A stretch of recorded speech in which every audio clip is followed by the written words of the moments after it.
What's up, friends? How's life? Welcome on in. How is everything? Hopefully well. Friends, if you don't know me, my name is Turfindial RT, or you can call me Roll the Misadventures, or you can call me Roll. Well, welcome on in, or you can call me Misadventures, or you can call me Hey Bitch. Thank you, Sora. Welcome back, friends. Why have you been subscribing to me for 38 months? That's a long time. So tonight, welcome to Roll the Misadventures. Tonight's a little different tonight. So my party just defeated their first minor, small little BBEG. They first got the first pearl of protection. So I'm kind of gonna check in with all of them, and we're kind of gonna do like a player roundtable kind of deal, where we chat about how we think campaign is going, what they feel about my DM style, what they feel how they feel their character has grown, how they want to take their character, or they think they want to take their character without giving away too many spoilers, and I feel like I'm really low, but things like that, things of that nature. I'm very excited. I know I have so many new things like on the channel. We just did from cover to coven not too long ago in the start of that with Sunrise and the Reaping, and then we just did we're going to do what am I calling it, from my table to yours. It's basically where I get to bring on some D&D friends, and we get to chat about all things D&D and all things gaming related. So that'll be tomorrow evening, starting at 8:30, and it'll be myself and Sora DIT and Crit Crafters and Unauthorized User, and I'm very excited to have all of them on. So make sure you come by tomorrow at 8:30 for that, because I'm stoked. And of course, if you guys have anyone you want to see on from my table to yours, let me know. That can be any players, any GMs, any kind of like TTRPG designers. Get me out of my comfort zone of rejection and of saying no. Get me used to that. So yeah. Anyway,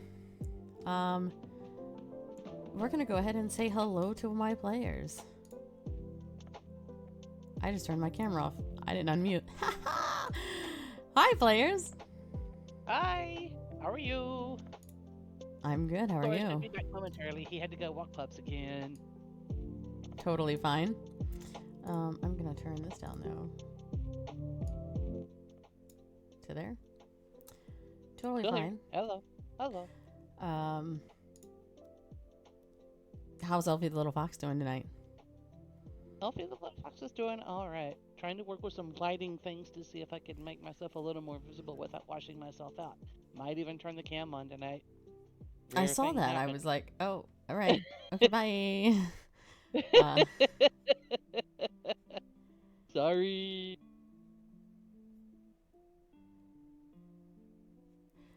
So, I don't really know what to do until Sora gets back. I would Do you start. want me to start talking about Dalamar? I guess we could hop into this. So, hop into things. Do I have anything that I want to go over? That's not too bad. It's not super clear, but people can at least see what I look like. I'll try not to break your camera on your stream there. Sorry. Oh, no. Yeah. So, for you to get the gist of it, Elfie, it's basically, this is a segment where I want us all to get together and reflect on campaign. So far, we have been through 8 sessions. You guys have seen 2 places of the world of Nyakin. Met some interesting NPCs and foes as well as the two, and as well as the two main sort of people causing everything, um, Maxine and Iris. Yes. You've met the High Priestess Jordan, Reluctant, and our dear shopkeeper Crowley, among many, many other NPCs. So, yeah, we can start with you. Elfie the Little Fox, tell me who you are, and what you're playing, and how you're playing, and introduce your character for me. For those of you that don't know, I am Elfie the Little Fox, and in the Nyakin campaign, I play a character whose name is Dalamar. This is the second or third version of Dalamar at this point. It's kind of funny how Dalamar got started. Our beloved RolltheMisadventures here, or Terfendiel as some of us know her, told me one time to create a character that was completely different from anything I had ever played before, and I could not write a backstory, which at the time she knew crippled me because I love to make backstories for things.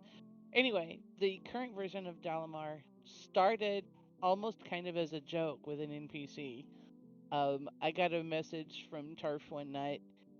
Hey, Dalamar's going to be ship captain for such and such so and so to do such and such with the party. Okay, sure. Well, then decided, you know what? Can I have a little fun with this? And here we are with the way Dalamar is now. An unexpected storyline developed between her NPC character, Saya, and my character, Dalamar, and we've decided to just kind of run with it.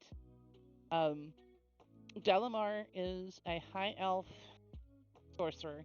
Let me pull my sheet up so I can get. Sorry, folks, for not being more prepared.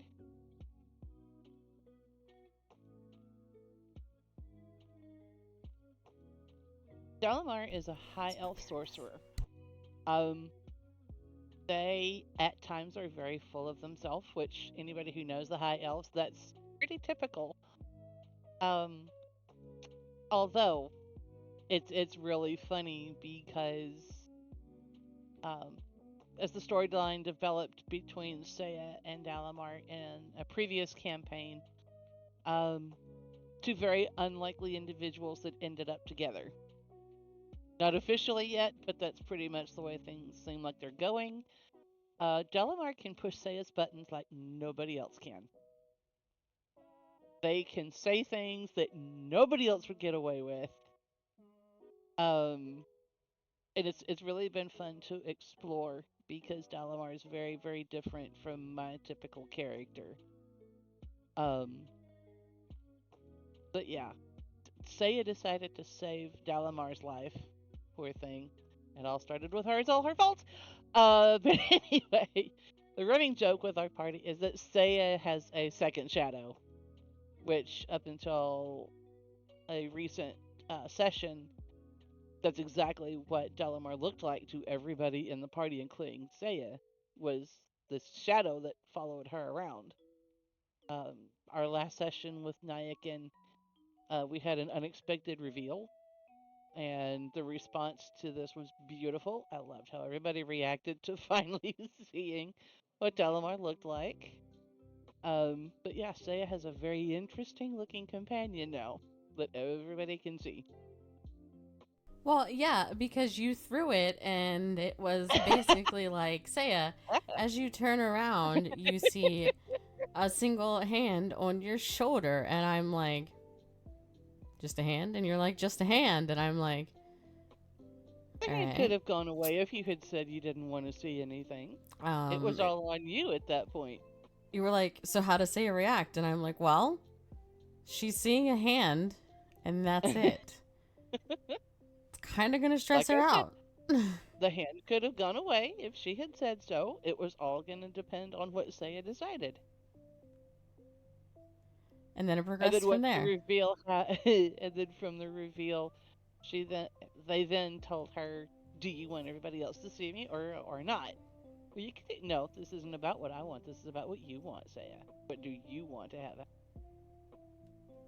It's been a very interesting I don't want to call it a situationship, but I guess at the moment that's kind of what it is between Dalinar and Seiya, would you say? Or would you say something different? I would have to agree. They both haven't said, I mean, he's kind of, they've kind of pushed her buttons and joked with her, and they recently called her baby doll, which really, or No, I called her no, beloved. beloved, excuse me, Beloved. And which she really was threw all her off. schoolgirls like, oh, shucks. Um, baby doll is is their normal Baby pet doll is what name ticks her off. for Seiya. Um, so to hear beloved and to not actually had discussed anything with that as far as her and Dalamar are concerned, she's like, wait, what? Like, am I And to hearing the fact that when things? it was said, it was not said jokingly, like when he calls her baby doll. When they call her baby doll, Dalamar always kind of has a teasing edge to their voice. That was not the case when they called her beloved. It's probably another reason why it threw her off like it did. Yeah. They also seem to, wouldn't say they hate the entire party but Seiya, but they definitely have a different attitude toward the party other than Seiya. Um, Well, she did save their life for one thing. That in itself makes a difference. True. I mean, I guess anyone would be very much different toward anyone who saved their lives than anyone else in that they would meet in their normal lives. But um But they're yeah, not, that's a fair statement. They kind of yeah. tolerate everybody else. Kind of tolerate. Yeah, but like you mess with Seiya and they're gonna be like, bro, I'll murder your face right now. Well, and on the other side of that, when Crowley made the comment about needing possibly a hair or a nail from Dalamar, you could have cut the tension with a knife because Seiya was on the same end of it, like, excuse me? Right. We all knew there was no way Seiya was willingly going to let that happen, and you and I both know that. So that was kind of, well, so that was kind of funny because player knew that, but character did not, because Crowley and Claire had kind of bamfed away at that point. Well, not really bamfed, but Claire walked away. Um, so no one else knew where they were. But yeah, as soon as Claire had said that, or as soon as Crowley had said that about Dalamar, I definitely there was definitely a look from like, you can try to get close to Dalamar with, some like over Seiya's dead body, maybe. Which was what made it so funny because, you know, if you were to watch the two when they're talking, it's almost like they're picking at each other. But if it's like I can pick on them because I'm so and so, but don't you dare come after them. Kind of like almost like a. I don't want to say it's like siblings because it's definitely not a sibling with the thing with these two, but just it's the thing of I can pick on them, but you better not. I feel like they both don't like I feel like, and you can correct me if I'm wrong, but especially with Seiya's been hurt before by someone she's liked a lot. He ended up leaving completely, just driving off on his bike one day and never returning. So for And that was her, one of the reasons why in that recent session, after the battle and everything was over, even though she'd kind of been putting on an air of wanting a little space, they made the point of coming back and looking her in the eyes and telling her, I told you I wouldn't leave, and I'm still here. Just to kind of reinforce to her, look, I know you still have doubts. I know you're still scared of getting close. Still here. yeah. So like that's her Because fear. they don't force their way into her space. I don't think. At least I've tried to make it seem like they're not forcing their way in. No, I would I don't agree. but they make their presence known, and it's like don't even mess with her. No. That's my Seiya, even though we haven't said anything official. That's my Seiya. No touchy. So when they call her their beloved, she's kind of like, am I not dreaming? Is there something there? Do they like me? Should I like them? But it's when I start actually liking people that they leave. But I kind of feel safe around them for whatever reason. In this, cold little air of warmth almost.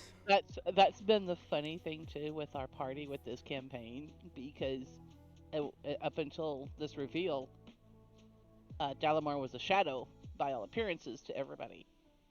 And the one time Claire tried to run through Dalamar and encountered solidity that she was not expecting, and she was, well, I thought you were just a shadow. One of those, that's what in Dalamar's mind, they're going, that's what you get for thinking. Appearances are not always what they appear, what they seem. They totally should have said that to her. Huh? Well, maybe you shouldn't think. That would have totally been a Dalamar, though. Hilarious. That would no, that totally wasn't said. But like that would have totally been a Dalamar thing to say. Yeah. Like straight up, totally Dalamar thing. The original version of Dalamar, for those of you that haven't been around our party, the original version of Dalamar was a complete ass. Absolute ass. In fact, one of my favorite moments with the original version of Dalamar, walked up to a character that was played by Sage Hanada, who plays with us from time to time when work and life allow. Hadn't even introduced themselves, and Dalamar walks over to this character that Sage was playing that was a half-elf, sniffs the air around him, and informs him, oh, that's what that stink is, that human blood running through your veins. Turns his nose up, and walks off. Everybody else in the party is losing it, and Sage is like, what the hell just happened here? Dalamar 2.0 is not quite as bad. Not quite. No. It still peeks out every now and then, but not as in your face as it was when Dalamar originally was created. That depends who it's directed to, I think, too. Yeah. I think 2.0 isn't gonna be as feisty unless you turn onto Seiya. Though. Oh yeah. Yeah. Though misadventuring. If Dalamar is paying you a compliment, be careful. Yeah. Because it could be a two-sided compliment. You may think they mean it one way, and they may mean it another. Yeah. They also like to toy with people in the party. So a little bit of backstory about my own self that fits into Dalamar as well. So my previous campaign was called Misadventuring 101. Due to my own reasons, I had to completely trash that and start over. And I kind of wanted to get a sense of union and connectivity. So I took Sora's campaign, who you'll meet here in a second, Roll the Bones, and combined it with Misadventuring 101, and hence becoming Roll the Misadventures. Sora and I took the old logo from Misadventuring. Sora and I kind of colored it in with our two colors, and then I threw in the dice from Roll the Bones. And that's how we came up with that logo. And then I threw the Feywild kind of background on it because y'all know me, I love the Fey realm. And as Elfie said, Dalamar was in Misadventuring 101, and everyone else got a choice whether or not they wanted to keep their Misadventuring 101 characters or whether or not they wanted to start a new character. I looked at Elfie and I was like, you don't get a choice. You are playing Dalamar. Like, if you come back, you are bringing Dalamar, period. So here we sit. which is great because I like that we can kind of start a new, like, start at the the brand new beginning of Dalamar and Zaya, because it was kind of, they, like, when they met in Misadventuring 101, they had known each other because she had saved him, and then they had kept in contact. This is literally not too long after, probably about, like 6 or so months after he's been saved. Probably, I would say that'd be safe. Yeah. And the thing is, the friendship that I have with Tervandiel, I couldn't play this character with just anybody the way that I do. There is a comfort and a safety in our friendship that allows me to explore this character the way they are. And she and I have talked about that several times. But Dalamar has been so much fun. I never would have thought that playing a character like this would be this much fun. Because if any of you ever have seen any of our Roll the Bones campaigns, well, those don't go online. Anyway, my original character is much, much sweeter. She tends to, although she gets a little feisty sometimes. But It also she's depends who she's talking to. Yeah, but it's not nearly as extreme as Dalamar usually is. True. Dalamar and Willow are opposite sides of the coin. Though she can get feisty, Willow can get feisty with Alistair. Somebody has to keep him in line when Luna's not around. I mean, fair point. Volunteer to babysit. Fair point. Because Alistair basically is like, well, I don't have anything to live for anymore. Let's just go back to hell. Let's go run into things that I probably shouldn't by myself. And if you ever watch any of the stream, well, it hasn't been so much on RolltheMisadventures lately, but occasionally you might watch when she's streaming, because ever so often you never know when a conversation will start up out of nowhere between Willow and Alistair. And that's another thing that has been hilarious, is the friendship that has struck up between those two characters.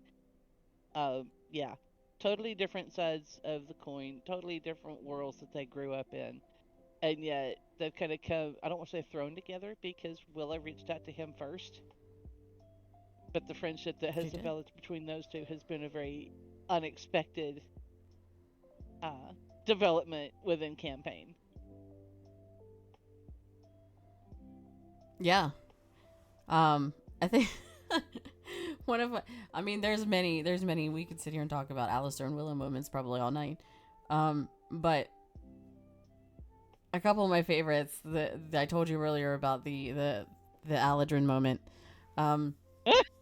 where Odrin went up and basically just planted this huge kiss on Luna, and Willow's just like, all right, I guess this is all right. And then he goes and does it to Willow, and you turn around, and Luna, who like is very protective of Alistair, like, don't touch a hair on his head, kind of, unless I know why you're touching this hair on his head, don't do it. She was like, all right.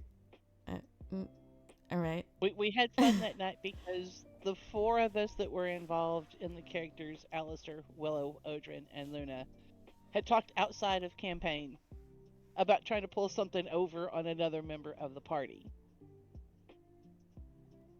And they didn't catch it at first, which is what made it so funny. It wasn't until Aladrin kissed both Willow and Luna that this other player was like, what the hell did I miss? What is going on here? But another between the two that sticks out in my head is Willow and Odrin's wedding, where Alistair's given his best man speech. And he walks up to Willow because I believe they had an argument, or she was mad at him, or something happened, but he had been trying to get her to touch his ears, which was a thing for them. And he walked up to her and was basically like nuzzling her like a cat would, and like, touch my ears, Willow, you want to do it. Just do it. And you just see Luna in the background, and she's just like glaring at Willow, like a soft growl. Glaring and growling because, why in the hell are you touching my husband's ears? What the hell? And Odrin's kind of like, who knows what these two? Odrin's much more patient because he knows most of the time something's going on as a joke between the two. And Willow had to take Luna aside and explain, look, this has been a thing. It means nothing. It's just two friends being goofy. There's no strong, quote unquote, emotional deep attachment relationship wise to this. It's just a thing. Because Willow had kind of enjoyed touching Alistair's ears from time to time, just as a thing to kind of self-soothe. And something he did, and almost like he was betting she would touch his ears. And she's like, nope. Mm-mm. So every opportunity he got, Alistair was trying to get Willow to touch his ears. And then that moment at the wedding reception, and she's just like, Alistair being Alistair. Going back to the every once in a while we'll throw in stream and Willow and Alistair will come out, and it's going to be a day, I know it is, that I've threw this challenge out to my community and it's still out there, to where if you can find one of my 4 husbands and get them in my chat, I will gift 5 subs to any streamer of your choice. They have to say hi and they have to tell me who they came from, obviously, so I know. But the thing is that I guess 2 of the 4. You can the original voice actor for Alistair is Edward Bosco. He plays Pilot Alistair on YouTube.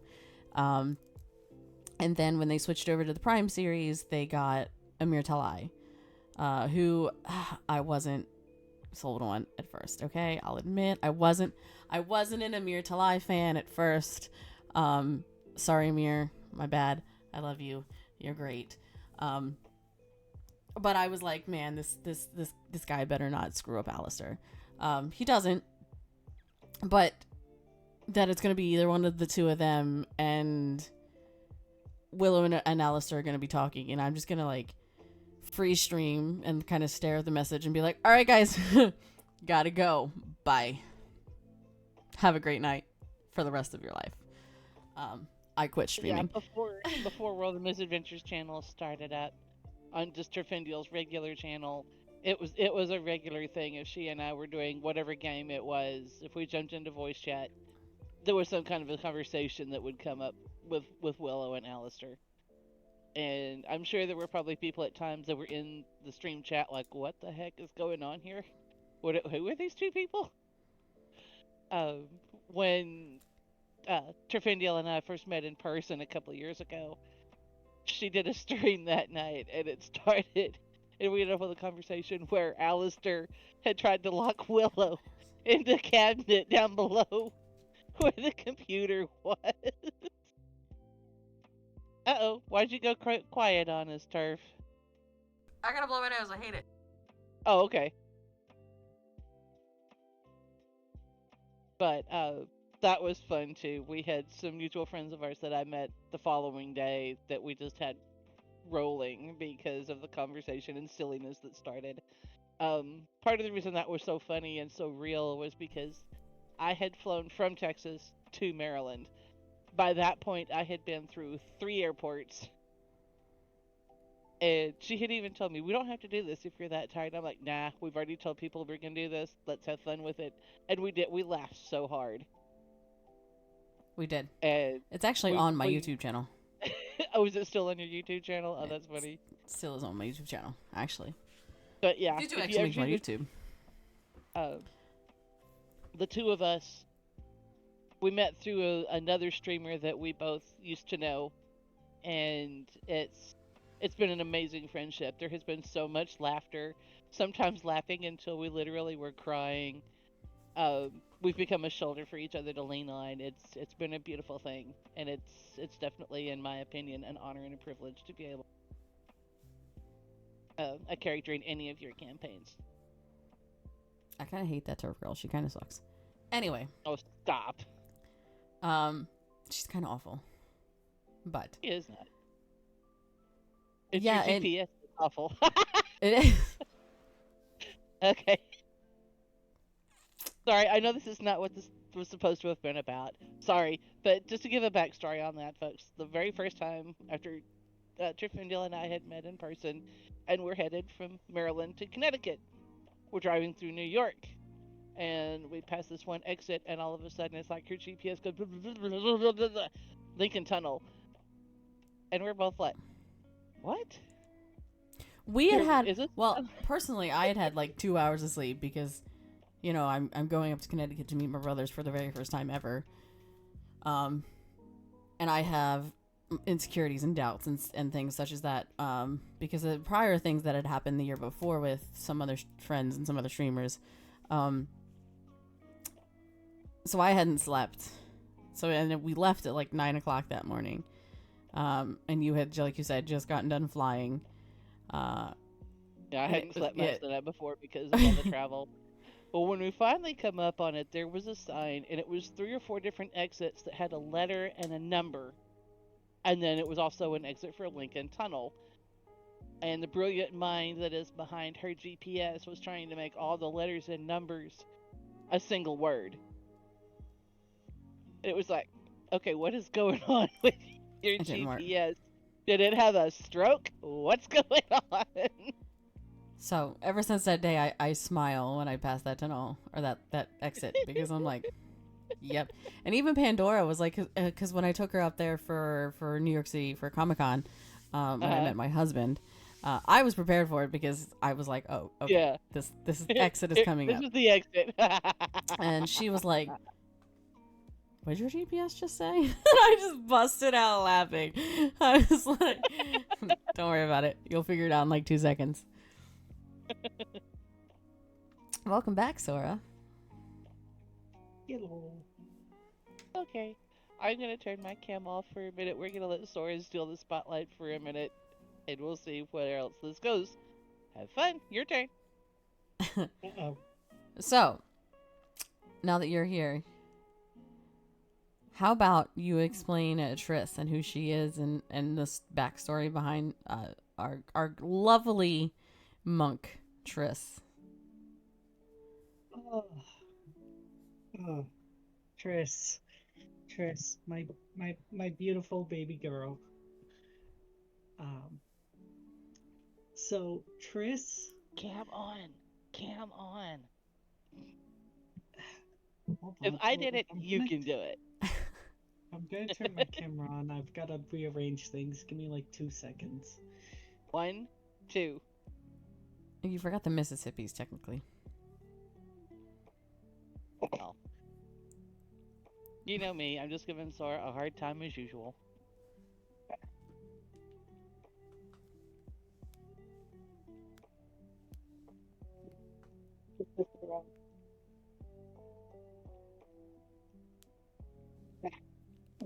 Here.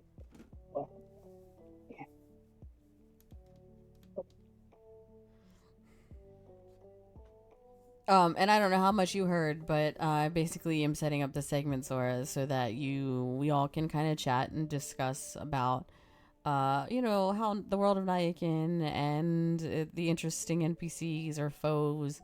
Since it's been 7 or 8 sessions now, and we have the first Pearl of Protection.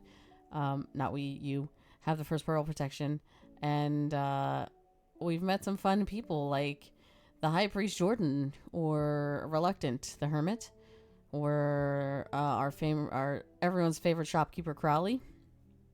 Along with, we met Maxine and Iris officially. So yeah, Triss.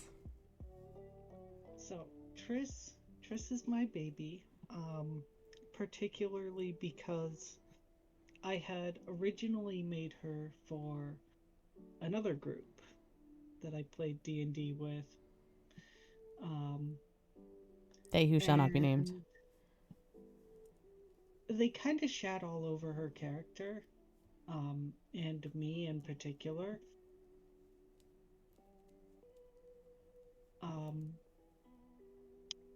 And I got kicked out of that group for some really bullshit reasons. The group then fell apart very shortly after I left, because I still had friends in that group who told me things.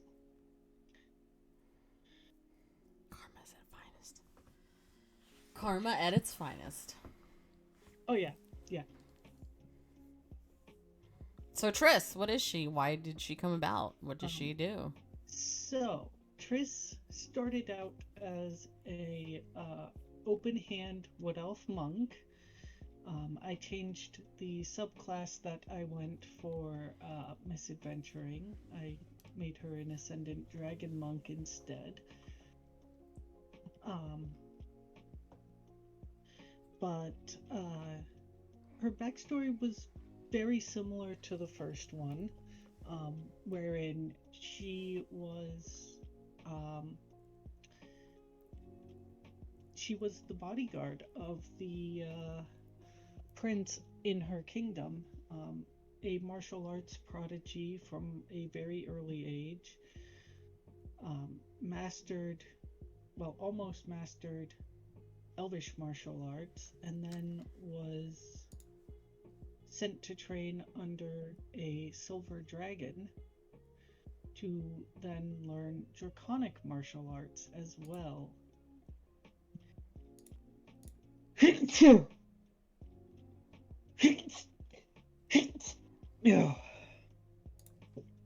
Are you done? Fuck you.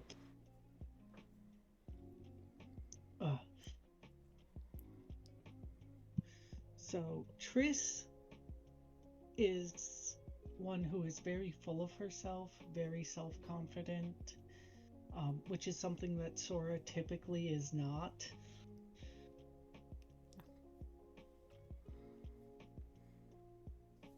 So it's fun to play around with that and kind of see, the differences between me and Triss.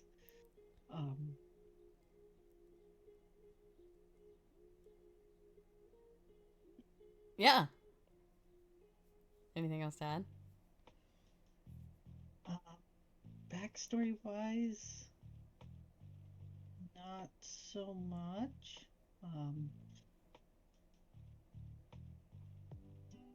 She is very good at what she does, but she does kind of need to learn to rely on others instead of just charging in headfirst with no plan. I don't know anything about that. I always have a plan. I mean, Triss's plan is hit it till it dies. So I always have Kill a it plan. now, ask questions later. So for the two of you, so who's and I think I know Sora's answer, because it's part mine. Who is your favorite NPC so far, and why? are we talking just Nyakin or in general? Just Nyakin. Okay. I'd have to go with Crowley. That's who I figured. What about you, Elfie? I'm coming to love Crowley more and more. That anytime you hear and this red mist appears, we all know, ta-da! It's Crowley. Ta-da!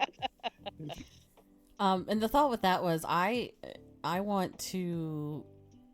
I don't want to be the only one telling the story. So this is your guys' story, not mine. So the fact that I can be like, let me throw Crowley over to Sora every once in a while, or Dalamar's actually in campaign now, so it's not like I can throw Dalamar over to you, being a shipboat captain anymore. But that's fine. It's nice to do. If you're a captain who travels the realms, Killian is always an option. This is true. Okay, given some conversation that happened before you came back to us, Sora, what's if you were exposed to the original manifestation of Dalamar, as well as the current. If you had to pick one of the two, which one's your favorite?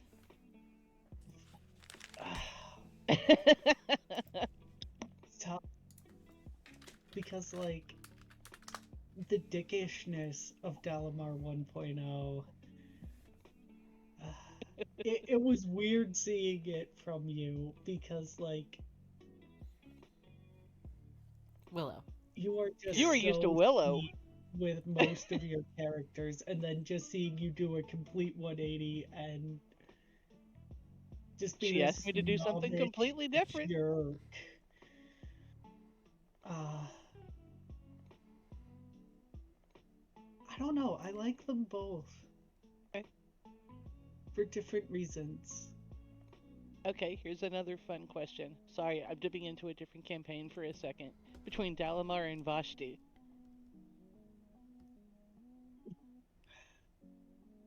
They would be fun together. Put those two in a room together. Yeah. Oh god.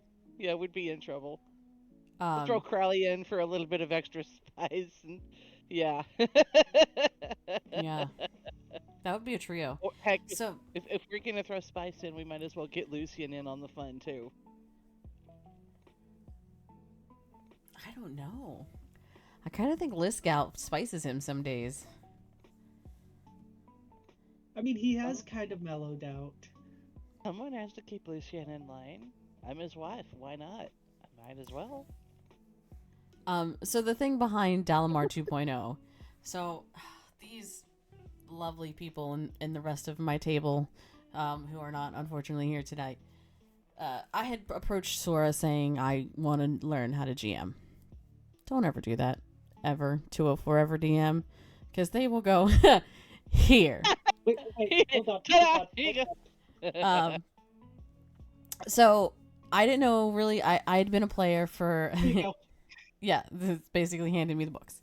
And he said, have fun. I didn't know anything about D&D. I mean, I did know things about D&D. I'd been a player for like 8 years or so. As my half-elven rogue Terfindial. Shocker of shocks. But I had recently been gotten into not being a critter. And Hashtag always a critter. So I wanted to go with what? Who named their dogs Kingsley Tea Leaf? You have no proof that you have no proof. Oh, I do. I have DMs that show such. Anyway. I went and made a small little mini campaign, and as Elfie had said, told them all to make told her specifically to make characters that she had never played and no backstory. So I titled it Troubled in Whitestone, and had initially wanted to go and Percival Derolo, who is not my character, he is Taliesin Jaffe's character, was simply going to be a guide. Wrong again. If I would have known then what I know now, I would have never have entered into this world of Percival Derolo ever in my life. What is it? 3 years later, and I'm still being called from you mother humpers. Hey, Turf, can Percy come in session? And here we sit. This man has been traumatized. Now, hey, if we're going to talk about people asking for people, I'm the one who commonly requests for Vaxildan to show up, not Percival. More than his initial backstory has ever been traumatized. And with this man, if you know Percival Derolo's backstory, that's rough to do. However, my players at this table figured out a way to traumatize Percy more than he already is. Don't know that was possible. Hey, Lord Percival, your crystals are going to come back. We're trying to protect your city. It's all going to be worth it in the end. Right, and now they're literally taking my dragging freaking away residuum. from They're taking my biggest... First they blow holes in my castle. And then... I did no such thing. They're taking... basically Whitestone's biggest export, and no wonder I throw them off the buildings. I was gonna say you threw one of us who is pregnant off the roof. Lady off the roof. No wonder I throw things off, and she's a vampire, might I add. No wonder I'm throwing vampires off the roof. We didn't talk about the residuum until after you threw her off.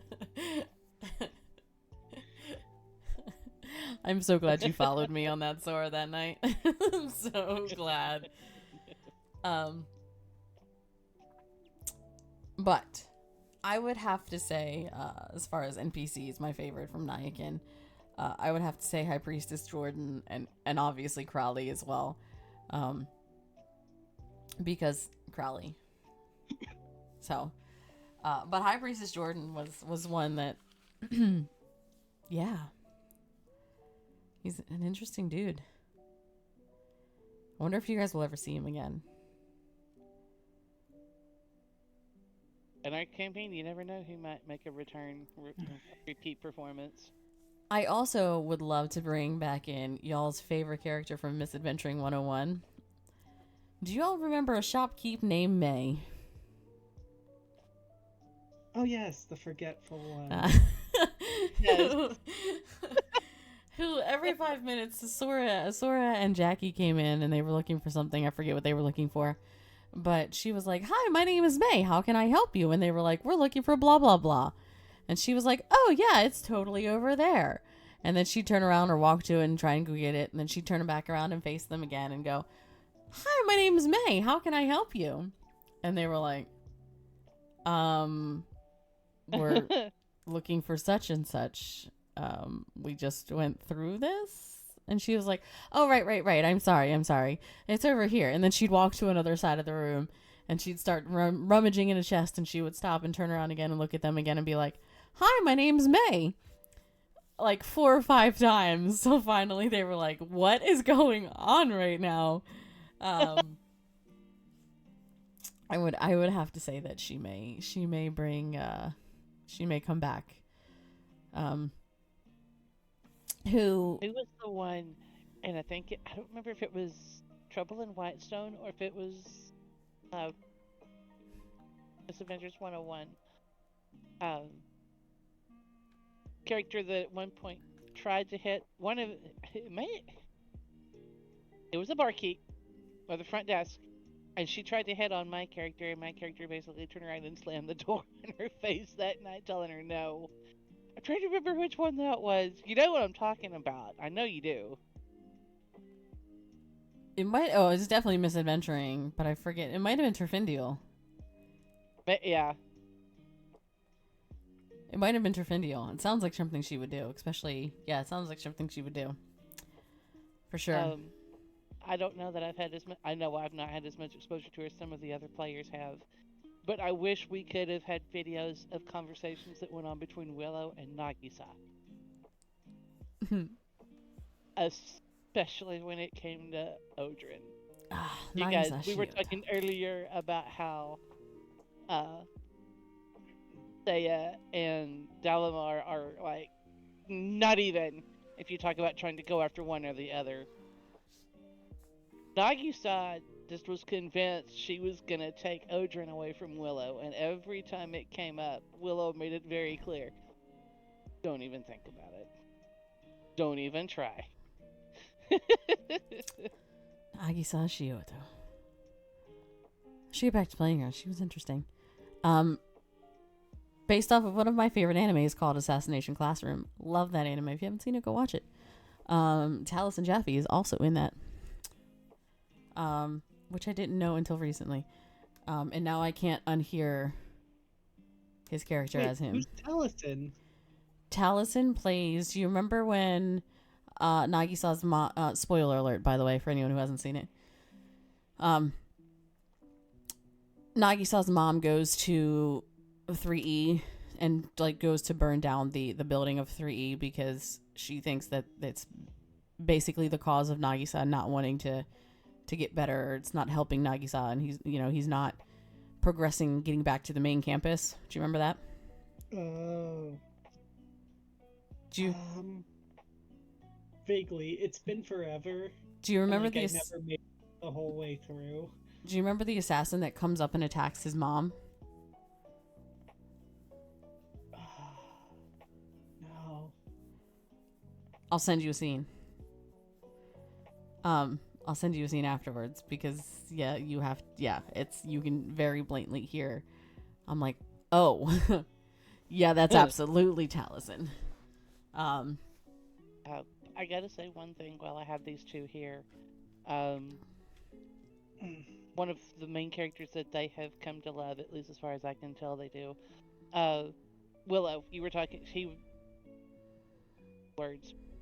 Apologies. Brain going faster than the rest of me can keep up with. Sora mentioned about his character, Triss, being made for a different campaign with a different group. My character Willow, who is in our campaign Roll the Bones, was also originally made for a different group. And through the love of these two people, plus a couple of others that are in our group, I came to it rekindled a love for D&D for me. And I never would have thought I would have had what I've had with Willow, much less having had all the other characters that have come as a result. So, if you are not following these two, Sora DIT or Roll the Misadventures, please give them a follow. Show them some love. They are two amazing humans, and I love them both. I'm gonna drop Sora. And they sometimes seem to kind of tolerate me. Sora needs to get back into streaming. Yes, I'd like to be able to come back. I say this in the most loving way I can. I want to get back into your streams and say something and then wait and see how long it takes for you to respond. 25 minutes. Minimum.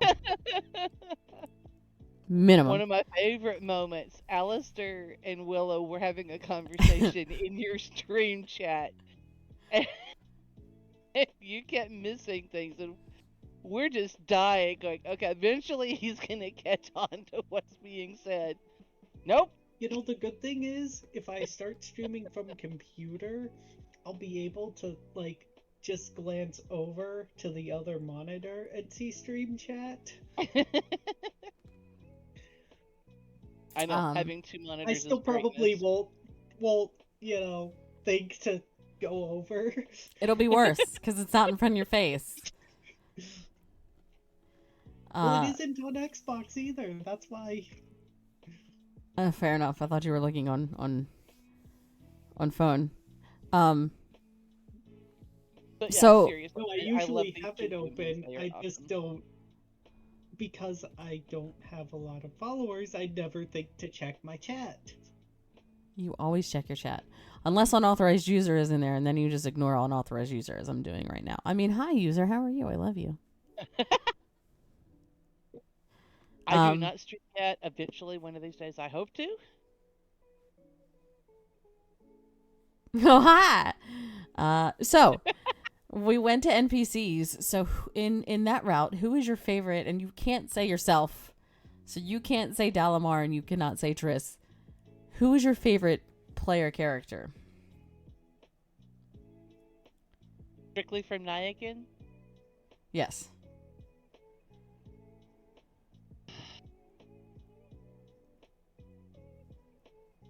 I've got two, actually. Hard to pick between the two. Because, you know, kind of like Sora was saying, he loves both Dalamars for different reasons. I love these two characters for different reasons. Because they're both badasses, and I love them both. You want to rock, Any paper, guesses? scissors? Who goes first? I'm going to go one is Triss.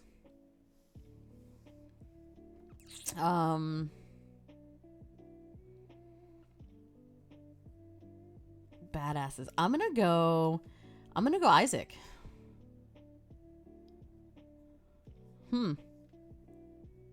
What do you guess, Sora? I feel like the other might be Claire with her werewolf. No?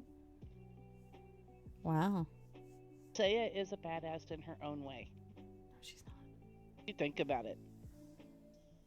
She's been hurt, but she's got that something about her that, like I said, in my opinion, she's a badass in her own way. Okay. What about you, Sora? I got you thinking over there.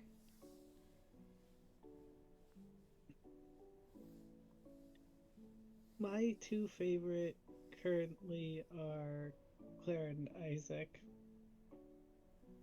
Okay. How about you, T?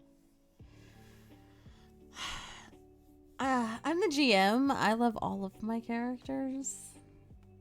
Pick two. If we I can love do it, you can all do of it. my characters. I would never pick two. Uh-huh. Bullshit. Oh, sorry. That. I don't know what came over me. I feel like I am biased because I specifically told you to play them, but I feel like Dalamar is one of mine. And I would have to go.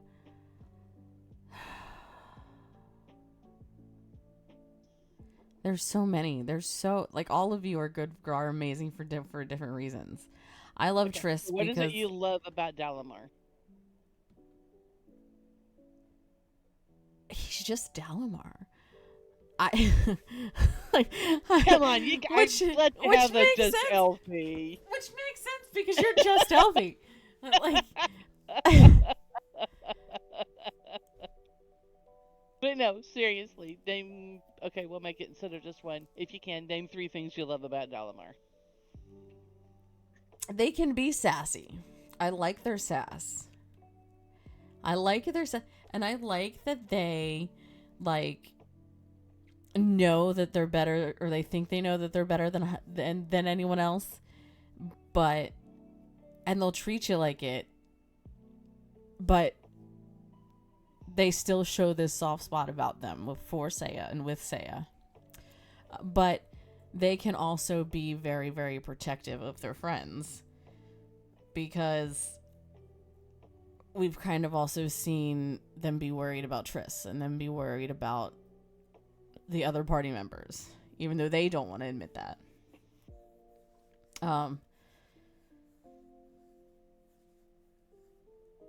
Oh yeah, Dalamar would be the first to try it around and tell you, I don't know what the hell you're talking about. If it's not Saya, I don't care. Yeah. And too, that's been fun to reveal that softer side just to Saya, because she's not used to it. No. Because she got hurt like she did, she's not used to being treated kindly and with care. So, do you guys so far have a line in campaign that sticks out to you, from whether it be like, just a line, like just a specific line from any character in campaign that you're like, I don't know why this is sticking with me, but I really loved when this happened.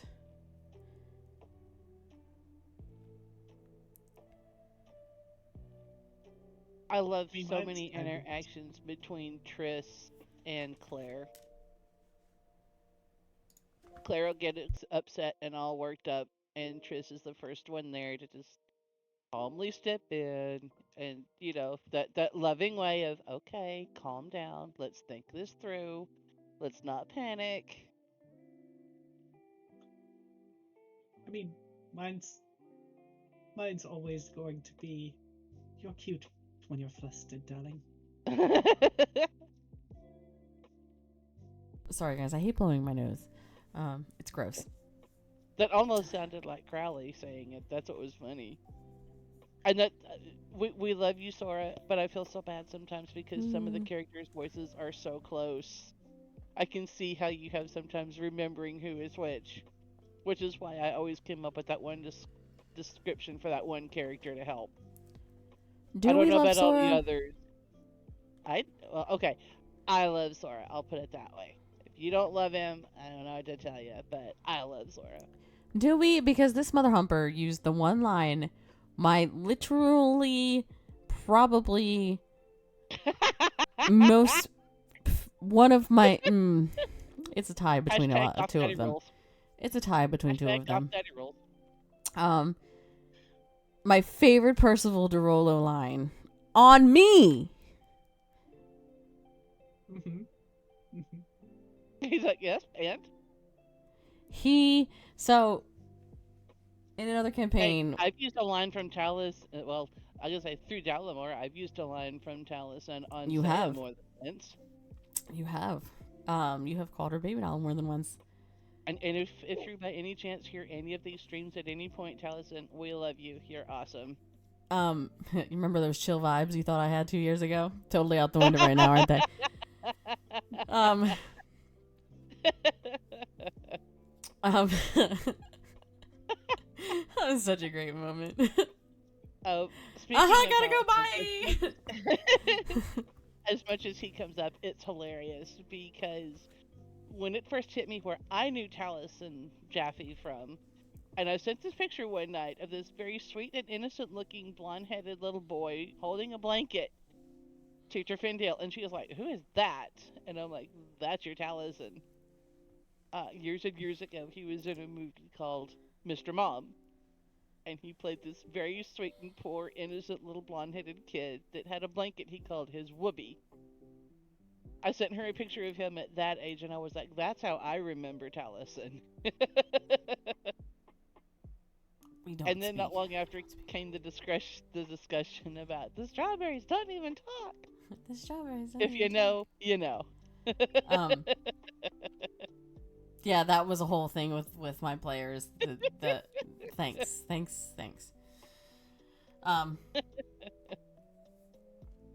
Calls me baby doll one more time. I swear, with his throat. Yeah, so this mother humper goes to me. He grabs my character Tara in Mystery of Balloria, and he says,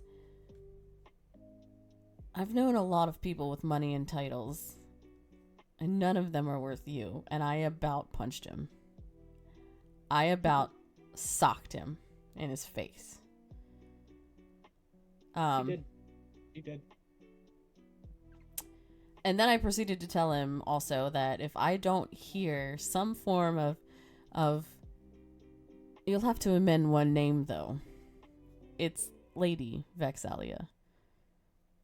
Can I do this from memory, chat? Here we go. Lady Vexalia, Baroness of the Third House of Whitestone and Grand Mistress of the Grey Hunt. So good, sir. Despite your relationship with her, do watch your manners.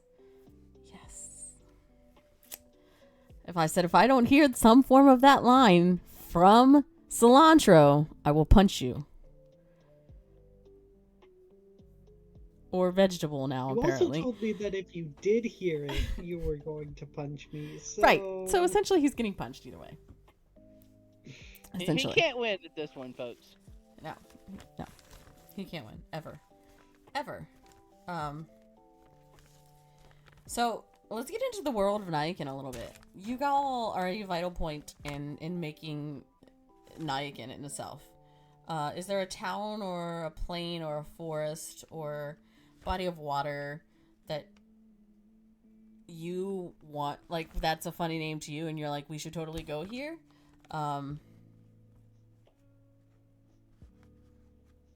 Or no?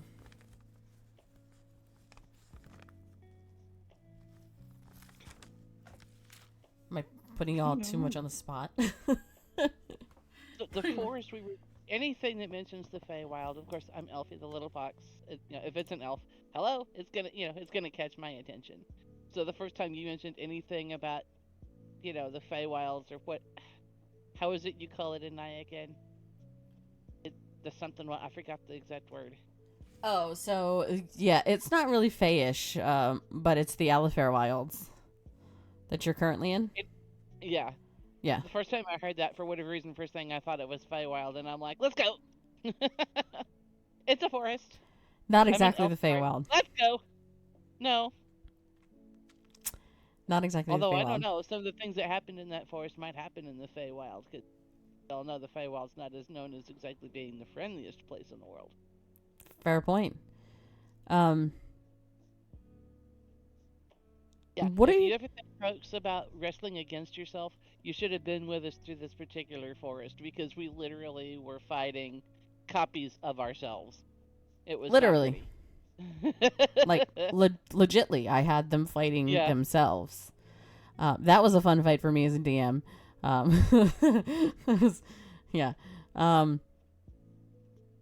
Poor Triss. I think we actually ended up having to number who was who because we were trying to remember. Okay, which is the real this person and who's the doppelganger? Yep. Mm-hmm. Mm-hmm.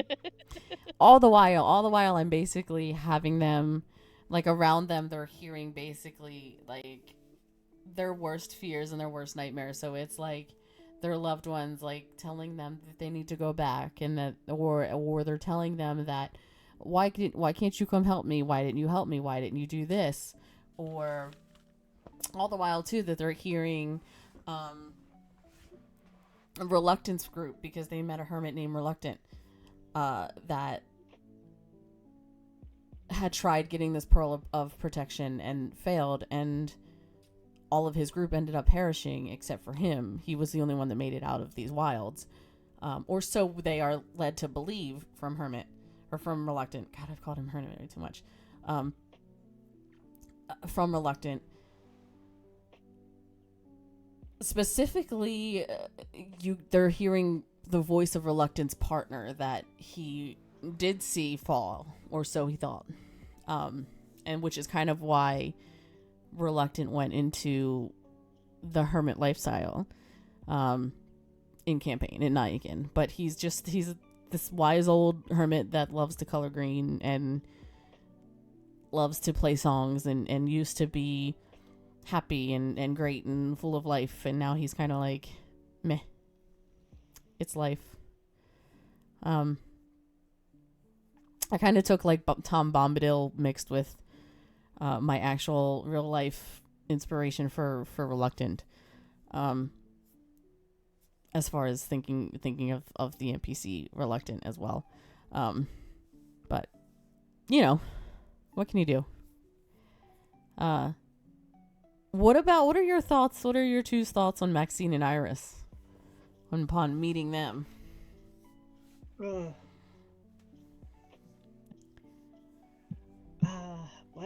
Triss wants to throat punch a dragon. She got kind of sassy with Iris. Yeah. Kinda? I don't know that Triss does anything kinda.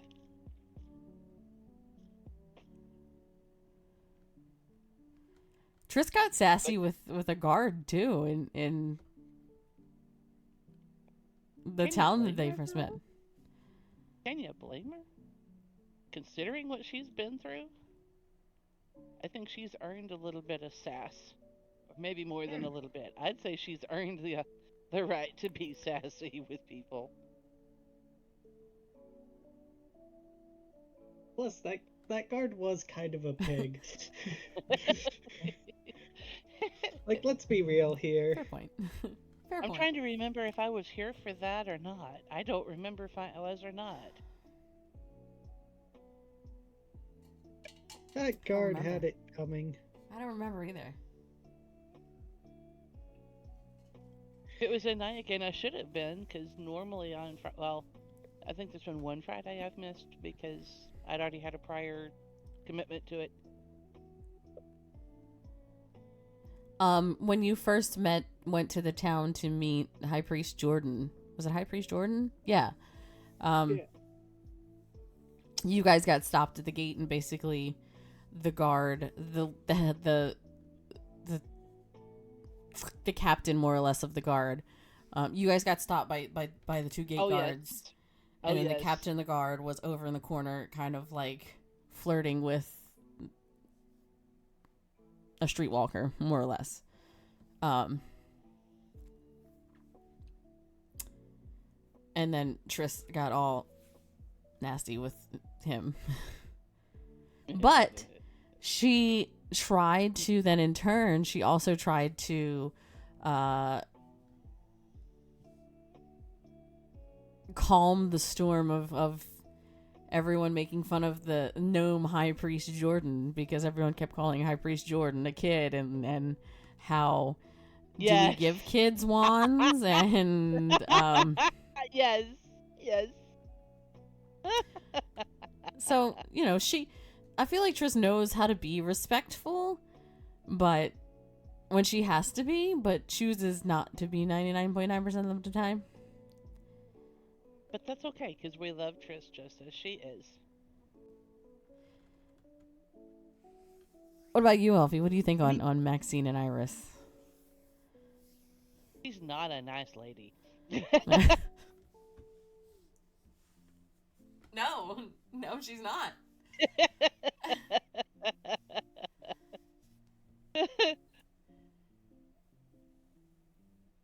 Neither of them are. No.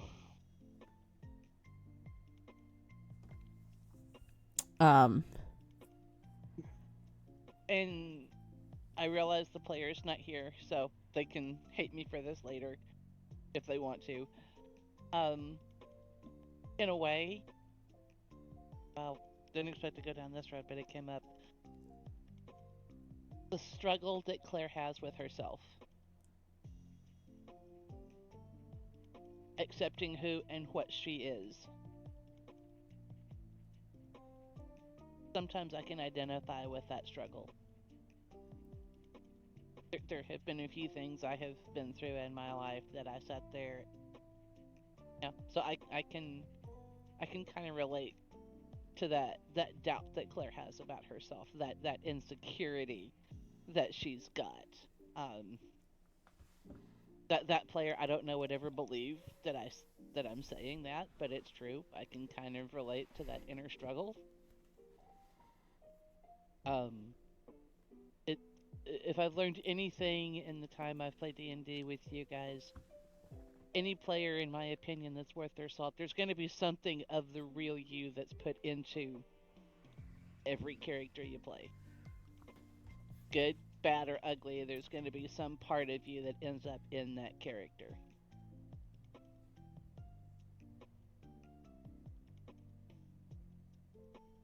I'm going to pause you on that one, and I'm going to say towards that, yes, absolutely. However, two of my characters are now flirting with Sora's characters, and that's not going to happen ever in real life. Two of my characters are married to and pregnant by Sora's characters, and we know that's not going to ever happen in real life. Sora's like, please stop talking. Like, both of you just stop talking. Sora's just not gonna be happy. And Sora is like Laura Bailey. I'm not gonna be happy until I'm married in every single campaign. Oh yeah, who says you're getting married in Baloria? Uh-oh. Ooh, Sora got quiet all of a sudden. Are we married? Ford and Jester, are we married?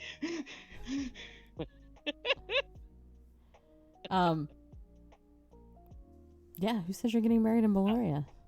I was talking to T prior to this, thinking of not Nyakin, of Vecna, because of things that were discussed in the most recent session. There are some plans that may have been dissolved because of that discussion. Tune in for spoilers in the future and we'll see what happens. I know. 2 DMs of the campaign are like, what's happening right now in my life? Yeah, and who says you're getting married in Vecna? Because you got bigger problems to fry than marriage, boy.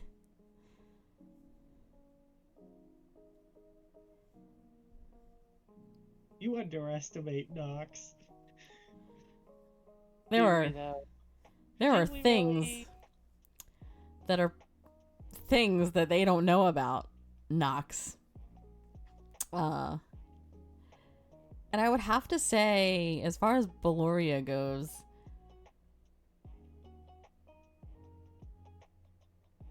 I think Alina and Zircon would be your best bet there as far as that. I don't think we'll get to delve too far into Cilantro and Tara. I don't know. You never Except, you know, Alina's dead. At the current moment. If we're gonna go technically so with she's dead a bit of a fixer-upper. That's a minor thing.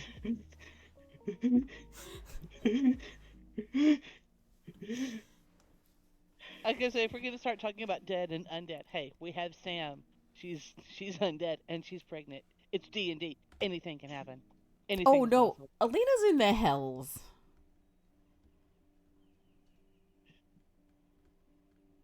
Like I said, So she's a bit of a fixer-upper. That's a minor thing. Um. That's what high-level resurrection magic is for. Um.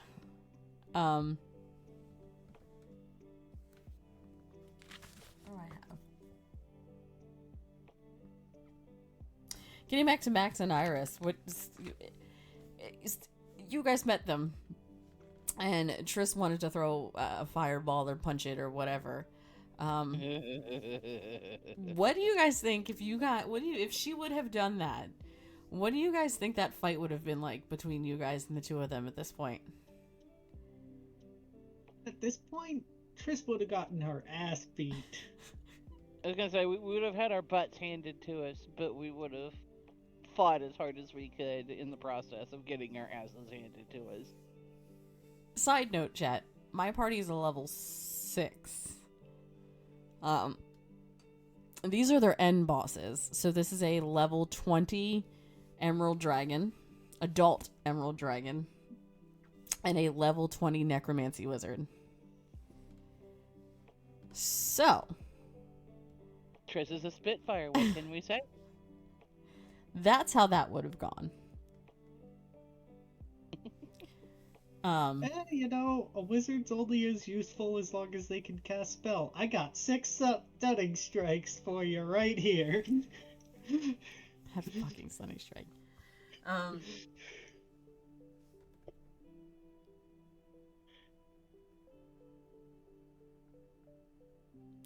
Do you both like the idea of like I did with Sora, of switching out kind of, which was unplanned by the way, so Sora had to kind of think of Crowley on the fly. I love how even when it is on the fly, especially with Crowley, he takes it in stride. He quickly jumps in and, Crowley is right there. Crowley It's is like he's like always my got Crowley third in that back easiest pocket. NPC to play. Is what? Crowley is like my third easiest NPC to play. Okay, love who's him. the second and first easiest? Now I'm curious.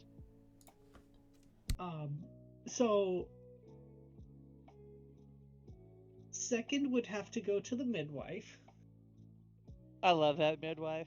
Fuck that midwife. That poor woman. We love that midwife. And even though he's not like a full NPC, first definitely goes to Ezra. I am able to play Ezra whenever. Okay, Fucking that being midwife. said, I gotta say this. Part of me misses Ezra. We haven't seen Ezra in a while. You guys will see him again soon. Maybe. Well, there's a problem with seeing Ezra. Ezra's kind of dealing with, a dragon. Yeah. And keeping Hawthorne alive? Question mark. Yeah, we Keeping have to keep Hawthorne, Yes, we have to keep Hawthorne alive, please. Like he is trying very hard to make sure that Dragonspire, enough of it remains so that eventually they can rebuild.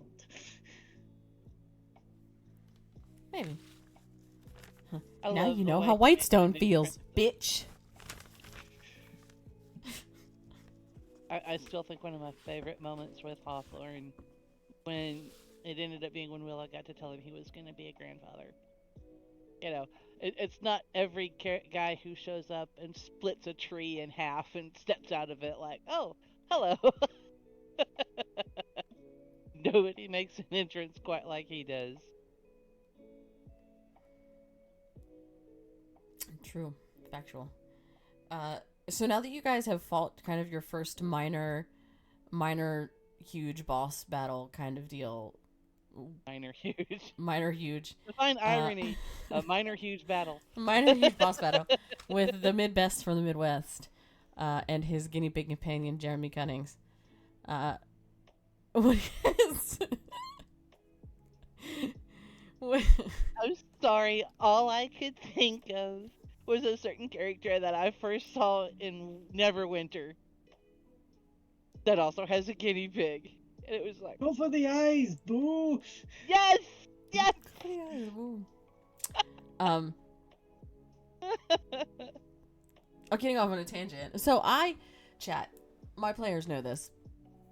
I love my entire world, basically. I love drawing experiences from real life experiences. So like my two BBGs, Maxine and Iris, are based on real life people. Reluctant the Hermit is based off of a very real person named the Reluctant Hermit. Yes, if you're in not fact, following him on Twitch, go show him some love. Lore He Keepers, needs it if we right could get now. a shout out for the Reluctant Hermit, that would be fantastic. He is not well right now. He has been very, very sick. Anybody who can show him some love, it would be awesome. May is built off of the NPC. May is built off of a old coworker who will stay May because I won't dox her online. So the mid-best from the Midwest and his guinea pig companion Jeremy Cunnings is based off of. I still can't get used to that name for a guinea pig. It's like the name is bigger than the character is. Is based off of a streamer, two streamers actually. One his name is Diabolic Tutor, and the other one, ironically, his name is Jeremy Cunnings.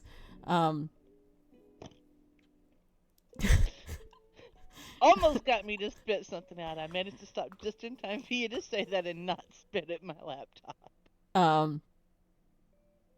And I was in Diabolic's stream one day, and we were chatting, and we were talking about misadventuring, and he was like, I would really like to be in that campaign. And I was like, I got you, boo. And the Midbest and the Midwest became a thing. He calls himself the Midbest in the Midwest. And that was his name. And he was a necromancer, a wizard, or he was a dark elf with his guinea pig companion, Jeremy Cunnings. Two great guys. I met them, I don't even remember when. On Twitter, I think. Actually, they do a podcast called In Bed by 9, and I was actually got to be a guest on their podcast, and it was a lot of fun.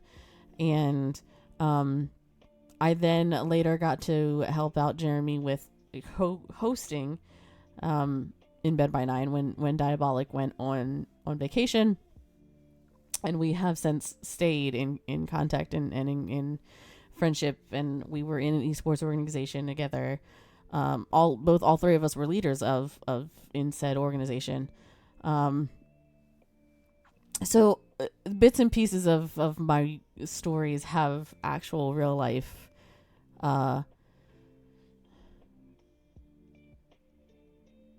scenarios behind them. They're my spoiler alert for these two players, for Elfie and Sora. They'll meet a minor BBG later named Athrakite, who was based off of another streamer. Yeah, we'll just leave that there.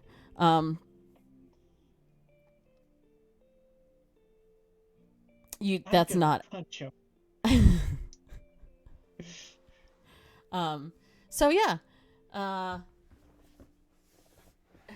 Who knows what I'll think. Maybe you too can end up in the adventures of Nyakin. What? I won't just say that. I was actually thinking, I don't even know if he's still here.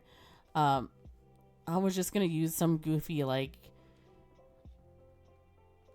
dwarf named unauthorized user and throw him as an NPC or something, you know. That would be awesome. That may happen because I need user. Oh, you are still here. Hi, user. This is what I need from you. Okay. I love you, dear friend, by all of the bones in my body. I need you to play a dwarf, because every time I watch your streams, that is the vibes that I get. I need a dwarf. And I mean that in the most loving way. If at some point you can sneak in a Diggy Diggy Hole reference. Yes, because yes. If it's Use, dwarf, he we will gotta too. have Diggy Hole. He will too. 100%. Exactly. 100%. I was texting Elfie because and I got distracted by User and him being a dwarf. I mean, User's beard obviously Right? made for a dwarf. That's what I'm saying. Like, literally, and I love him, but like, man, 150% screams dwarven. 150%. So, Thanks, who knows? Sorry, I have to have that song playing in the background now that you brought it up. Otherwise, it's going to be stuck in my head all night. Let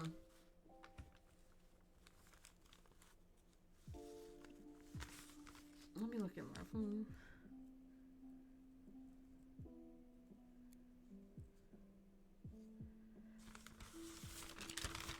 Look at my things. My notes.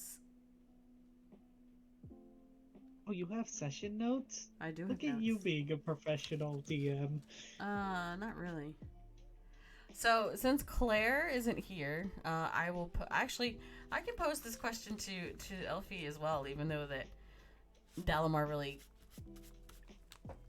wasn't a part of it. Okay. When Claire sold her soul to Crowley and Triss found out, what were your thoughts?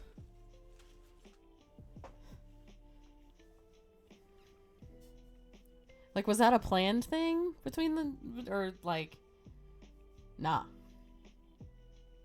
I wouldn't want to be, if Triss were a real individual, like real living, breathing, actual person, I would not want to be on Triss's business end if she was pissed.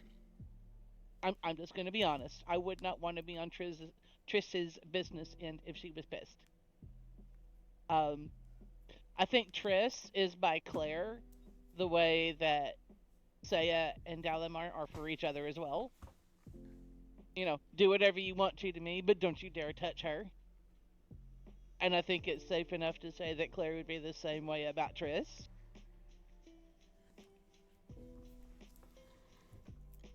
I would have to agree. What about you, Sora, DIT?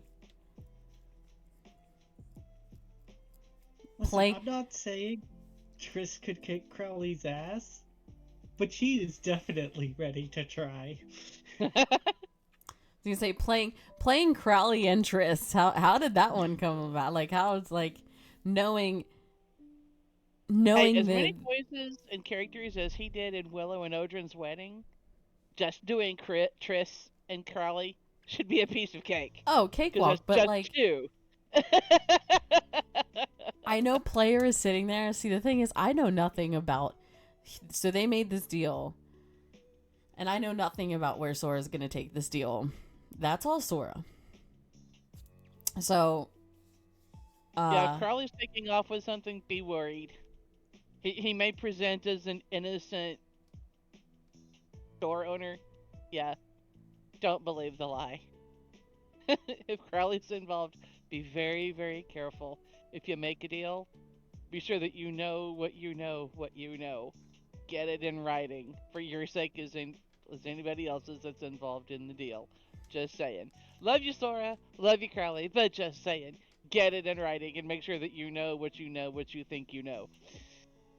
well, it's kind of funny, and Sora can disagree, but over the last year and a half, 2 years, 3. No, it's been about 3 because he came in pretty early in campaign.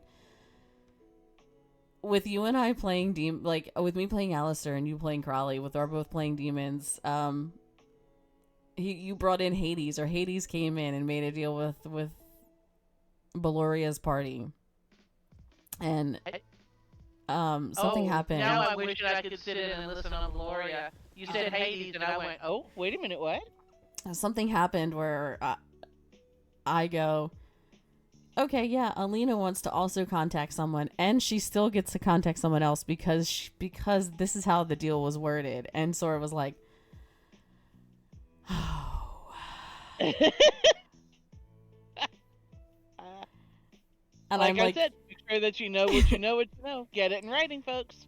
you made a deal, not thinking, against another character who has played a demon who does nothing but make deals for the last 3 years.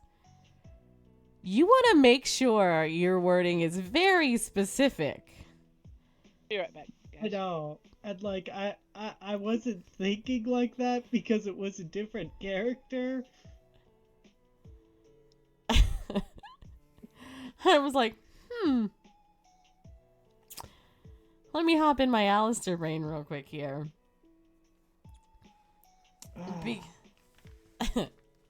Now I know. No matter what character you play, I have to be very careful about what I choose.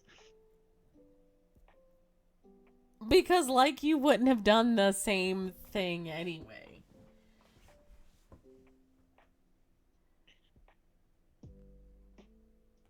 I mean, depends on who I was playing, if I think they'd be smart enough to loophole.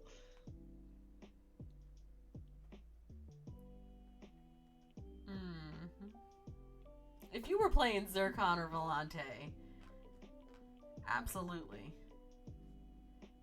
Volante, yes. Zircon, maybe. Depends on what the loophole is. Okay, I have a question. I keep hearing Cilantro, and then I'll hear Volante. Are they two different people, or is that two names for the same character? It's the same. So what Does happened is... Volante have like a split personality, and one of them is Cilantro and the other is... So Uh-oh, whenever anyone she's types turning, out she's turning Volante, very, very, very red. What am I missing? whenever someone types out Volante, Uh-huh. it will autocorrect to Cilantro. And so that became What? his unofficial nickname. It was also literally so when Tara and Volante first met, he was like, "Hi, I'm Volante," and I was like, "Oh, okay, so your name's Cilantro," and Sora was like, and I think you even said you're like, "That's like what my old group," or something about your old group. Someone else used to call Volante Cilantro. Oh, how funny. Yeah, So the Volante's name- another returning character. The name just stuck who- with Tara. Well, name-wise, at least. Okay, you saw how red she was, how red you were a minute ago, T?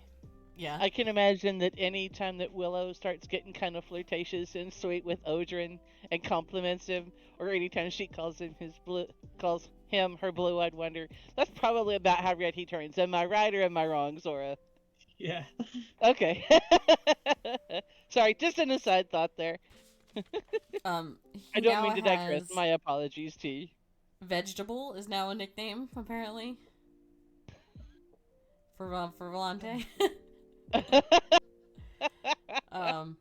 Alrighty then. That's where the whole Tara just wants to spice up her life thing came along. Yeah. Oh, so then you need to call him. You need to call him Time, so you have time to spice up your life.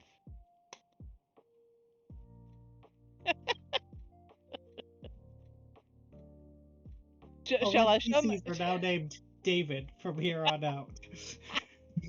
Should I show myself the door after that one, Sora? Sorry. You're fine. Maybe. Apparently, he's got a brother named Parslip or Parsley or something like that. Parsley.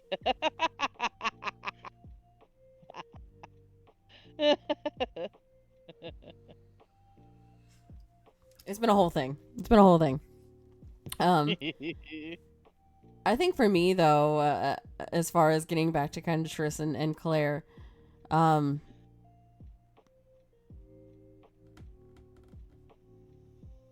it was an unexpectedly loved decision, especially because I know how much the player hates this NPC, and it, like I said, it gives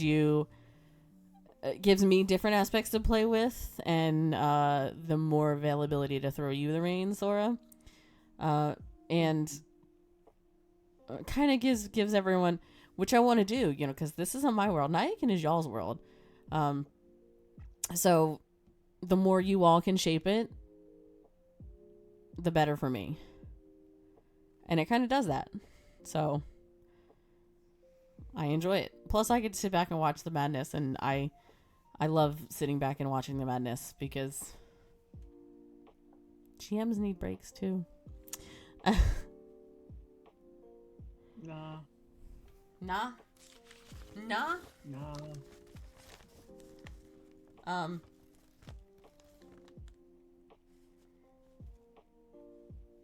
Speaking of things and budding romances between characters, we went into campaign with 1. Now we have 2. What are your thoughts on what are your guys' thoughts on Triss and Saya and Dalamar and Triss and Saya? Wow. Mixing up my couples. Triss and I was about to Claire. say, wait a minute, do we need to talk about something? Is Dalamar in trouble for something? And Dalamar and Saya. Apparently Sora is just trying to, hook up with everyone, and not everyone, but at least one person in every campaign. He's doing well. I was gonna say he's got at least 3 I know of that He's doing well. are expectant fathers. I mean, hey, he must be doing something right. Laura, your thought on Saya and Dalamar? It's an interesting dynamic between the 2 of them. And I think it really helps to flesh their characters out.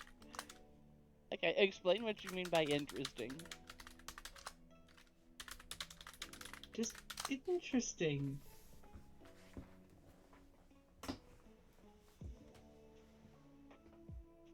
Do elaborate on the interesting. Exactly. Because what interesting means to me may be something totally different to him. Let me get closer. I just Inquiring minds want to know, what are your true thoughts about Saya and Dalamar? I really like their dynamic, and like seeing these things unfold, and like seeing Dalamar reveal more of themselves as time goes on. It's definitely been a very unusual experience for me. When I first started playing D&D, I don't think I would have been able to have played a character like Dalamar.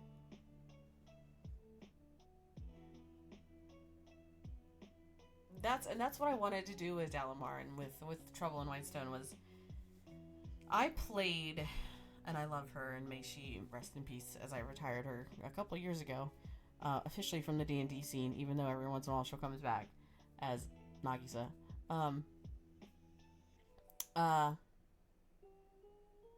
Or as other things.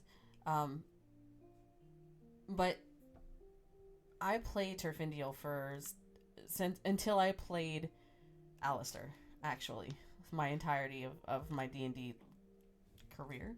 Until I played Alistair, I had never played anything but the half-elven rogue. And once I played Alistair, it was like a whole different ball game. So my thought with Dalamar was, if I could get you guys there to love the game even more and to know that there's life more than just this main character that you have. And you don't have to be focused on every little bit and pieces about it. And that you can just let it unfold. Is something that I have been coming to terms with. When I made Alistair, I knew nothing about Alistair. I knew bullet points of Alistair and his backstory. The only thing that I had to go on when I made Alistair was a YouTube pilot. And then you started talking to me, and look where he's at now. Yeah. And then I chatted with you. And then I chatted with Maximus, who plays Luna. And 2 characters who we are getting... I'm so excited. Sorry, sidetrack. Hi. we are getting a mashup of Hell of a Boss and Has Been Hotel at some point in life. Now that Has Been Hotel has a Prime series, these two characters, wouldn't have really met, much less who knows if they would have gotten even along, are now married. And that dynamic is very strange. But anyway, that's a different campaign. But I wouldn't have done that if I didn't get out of my comfort zone. And I wanted you especially to have, knowing your backstory, like personally where you came from as far as D&D, I wanted you to get there because I wanted you to see the game of it in its entirety and what it could be to make you fall in love with it again.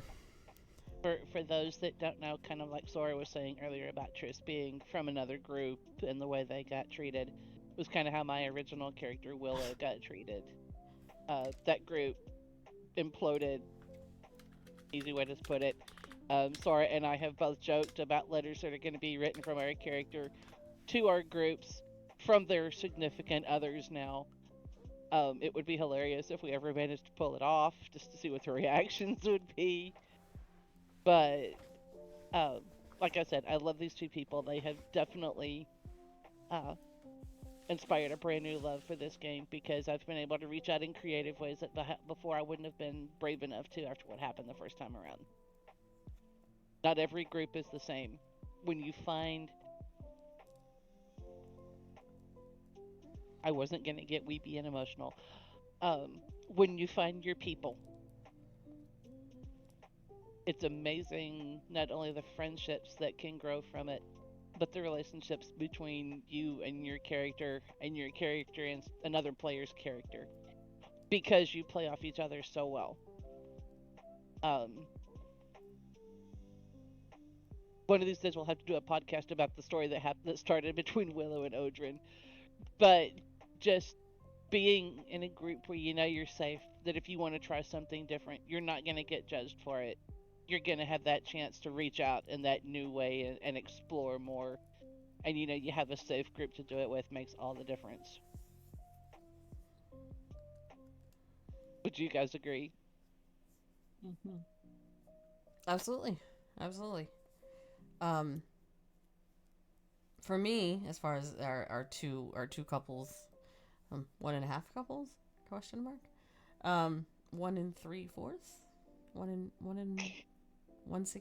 Anyway, I know you're biased, but I'd love to hear your take on Saya and Dalamar.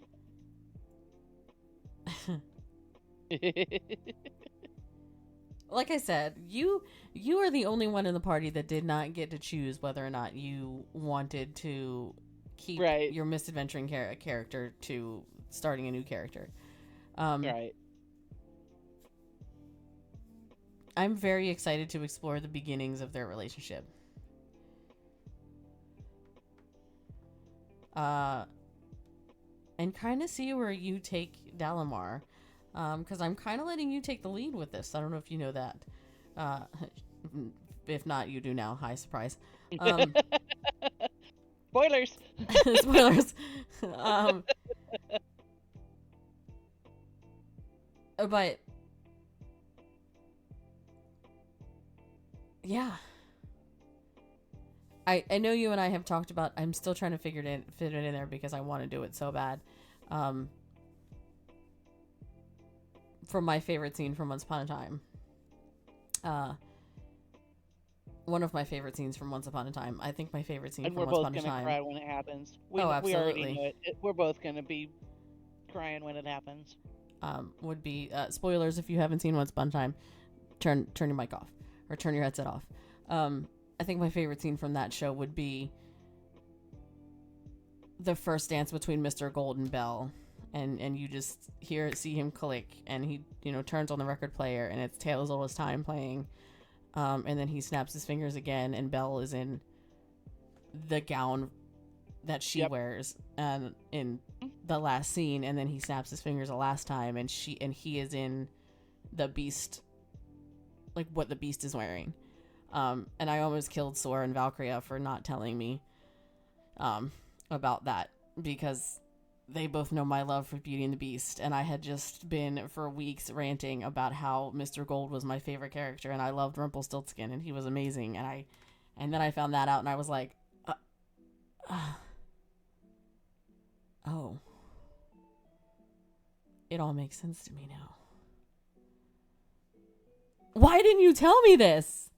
But I think as far as like Triss and Claire are concerned, that dynamic, they come from two different worlds. Very much so. Triss and Sora. Triss and Sora come from two different worlds. Triss and Triss and Claire. And this is a world that is new to learning magic and being okay with magic. Much less being okay with Triss and Claire being Triss and Claire.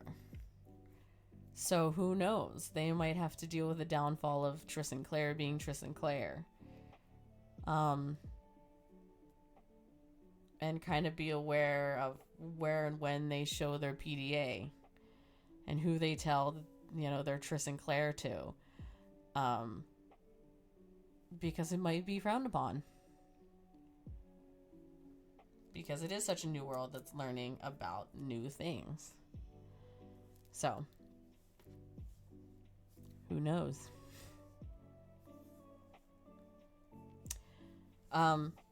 So, if you don't know, and I think it'll actually be the first time that I have told chat, we have at least one, maybe two new players joining our group. In Nyakin, we have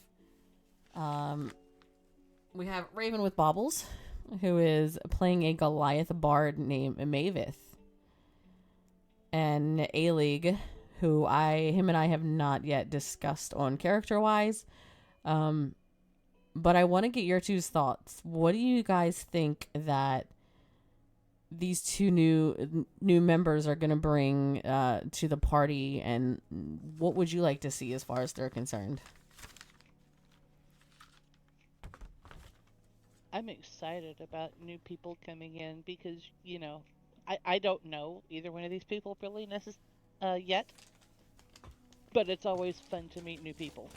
You never know what might spark between other characters, be it good or bad.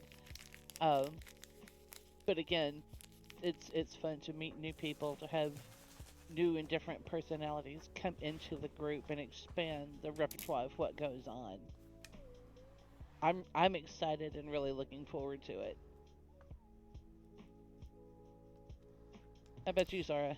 What about you, Dit?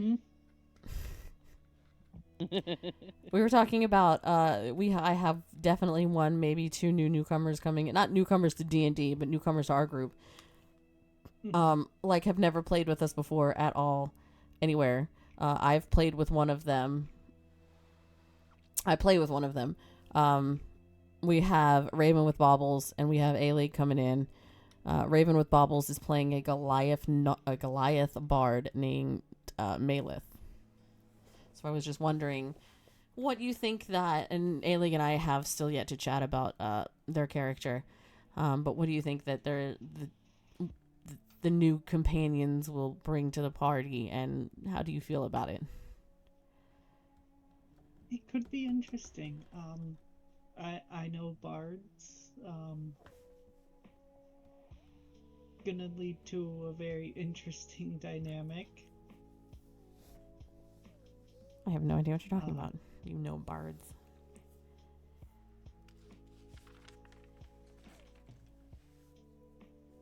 I never wanted to seduce a dragon. What I mean. I never wanted to seduce a dragon.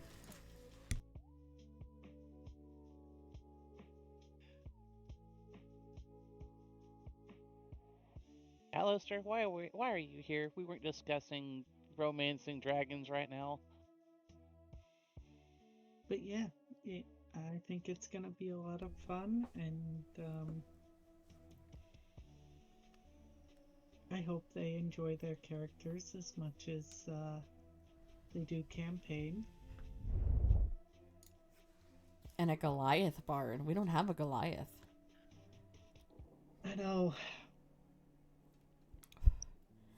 I don't think anyone has ever played a Goliath in our campaigns. I think Every time you say Goliath, all I can think of is Grog. And I'm like, okay, if anybody's going to be like Grog, they've already got a good chance at making me happy. Waiting to see how this goes. Yeah, so we will meet Raven and her Goliath bard next week. And then I can get I'm gonna get A-League hopefully sometime after that. I thought it was Roll the Bones next week. Well, yeah. Oh, that's right. They're in Nyakin. Yeah. No, hold on. Okay. Like, they're all running together. Sorry. It is. I think. I know personally as a GM, it gives me more freedom to play, and I have to worry less about changing things.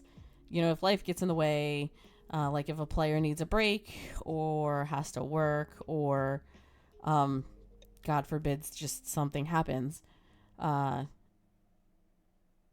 Or also maybe they just can't commit to what it is needed, and I need to change. The goal for me is to change this channel to a full-time TTRPG channel, and that can be a lot of pressure on my own players.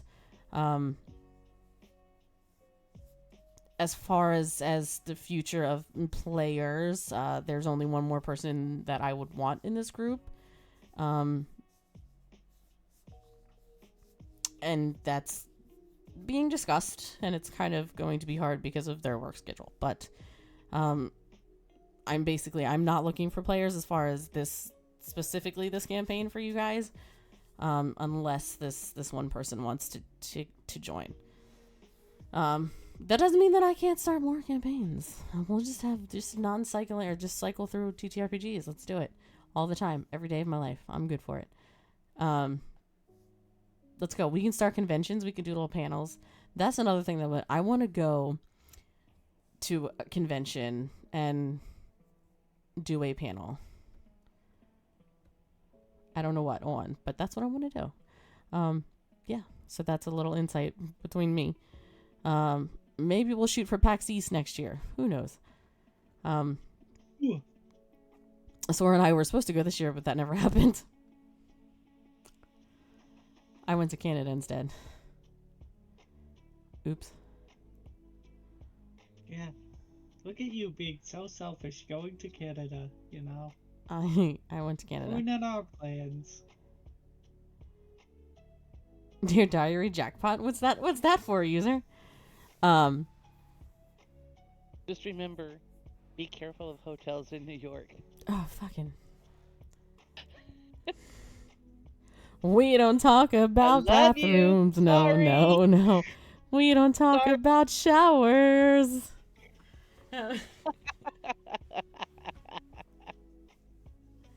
Sorry. I feel like I now need to explain this. I'll show myself out now.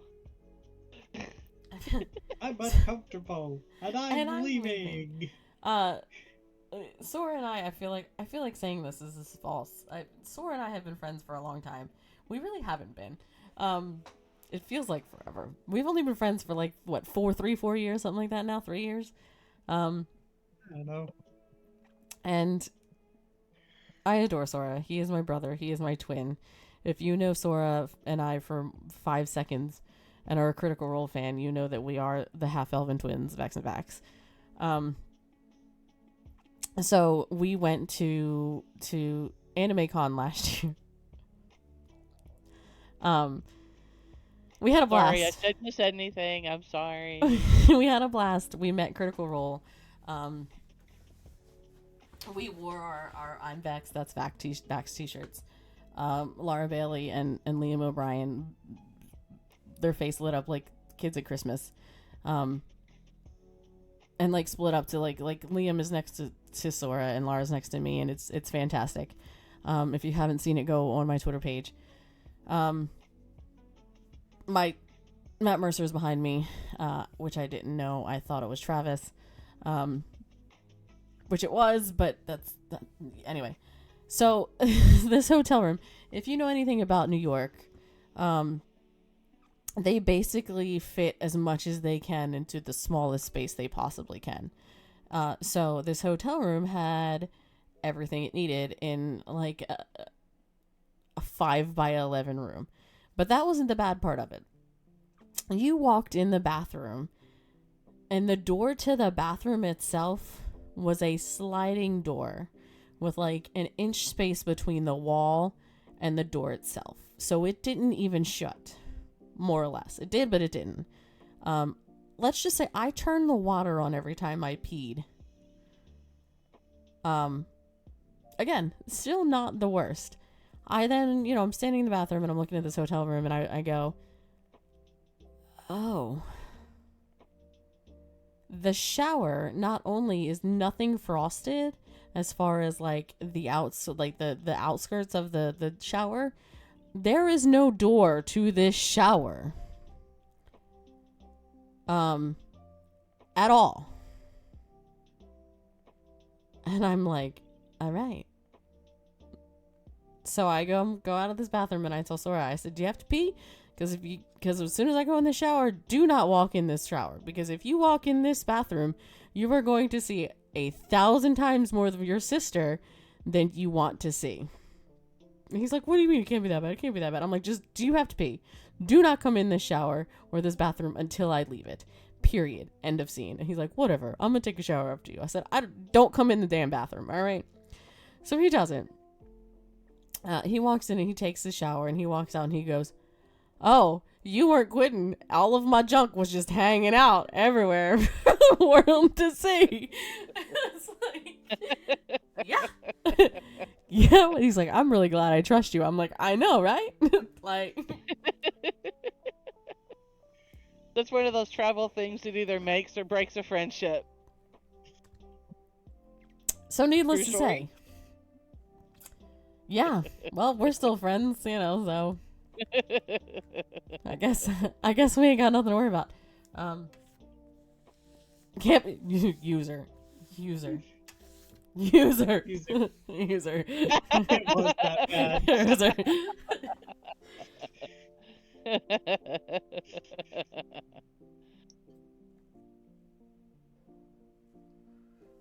Like I said, we don't talk about broom. No. But no, it was a good trip. It was a lot of fun, and meeting the two of them, meeting the twins themselves, was an experience that will never be forgotten from either of us, I don't think. And having them split apart and stand next to us was definitely one of the highlights of the trip. Plus, seeing Sora's face just walking around New York was fantastic because Sora's never actually been to a city, so that was pretty great in and of itself. What are you talking about? I've been to Boston. Okay, Boston or New York? Yeah, I'll take Boston. New York. New York's kind of scary.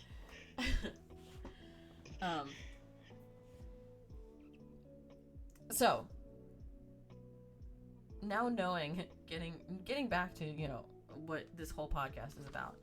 How do you guys feel the fights have been too hard, too easy?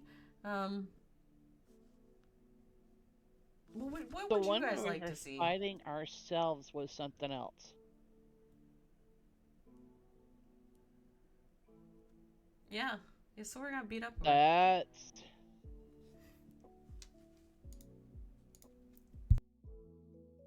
That was something. Yeah, that one hurt.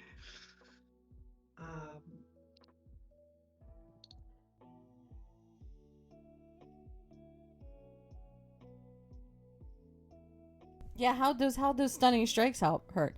How'd they feel? Triss? Yeah, that one kind of hurt.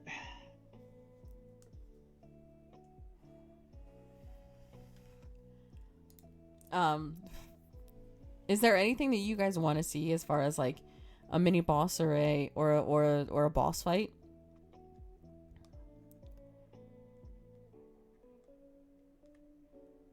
mean, there are so many monsters that, like, I could think of a good reason to fight them.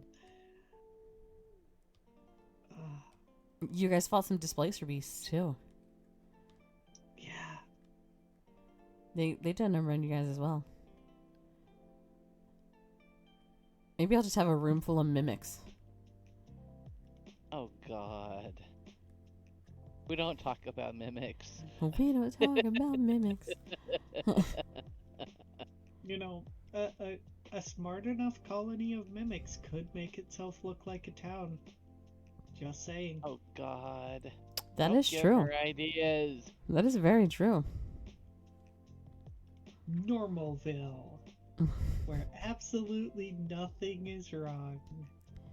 We could play it off as remember and the the red first flags go off like sirens in our heads.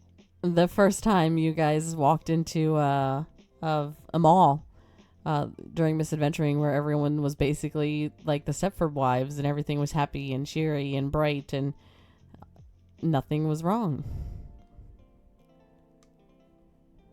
And none of you called it. I might do that again.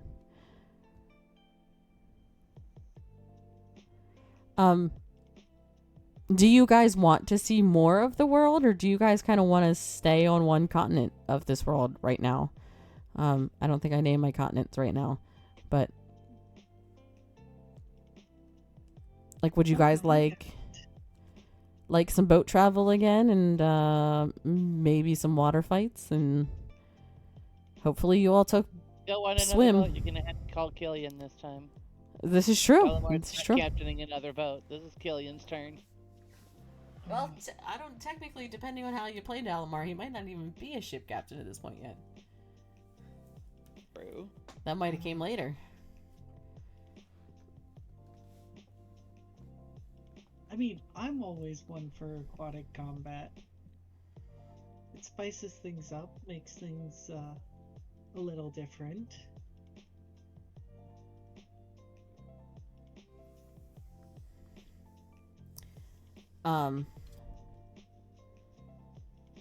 So speaking of, would you like to see,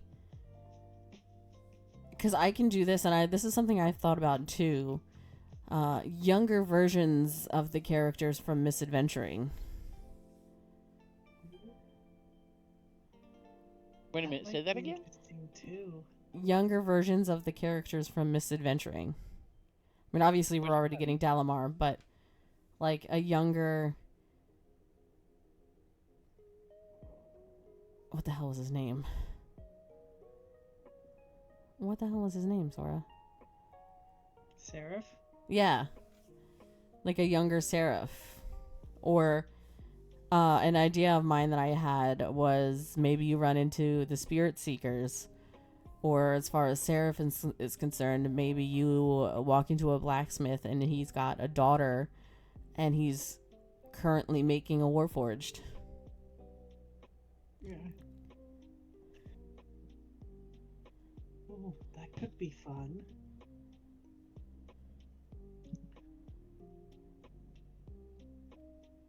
Yeah.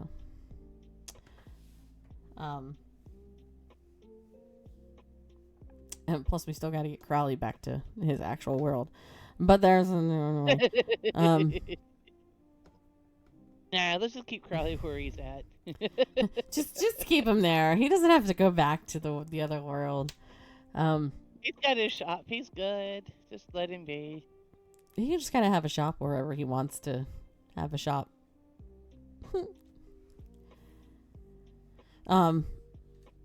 Is there anything that you guys want your characters to experience? Like, I really want Triss to do this, or I really want Dalamar to get this opportunity. I'll have to think on that one. Same. Putting you guys on the spot here. Wow. Like I said, Wow. I'll have to think on that one a while. Wow. Like, most of my plans with Triss, whenever they come to me, I message you. Yeah. Well, as far as me, that's all I had. So I'm gonna open the floor to you and Sasor and Elfie and chat if they want to as well. You guys can ask chat. You can ask us questions. Elfie and Sora, you can ask me questions. You can ask each other questions. Anything you're just dying to know, please, by all means, it's now the time to do so.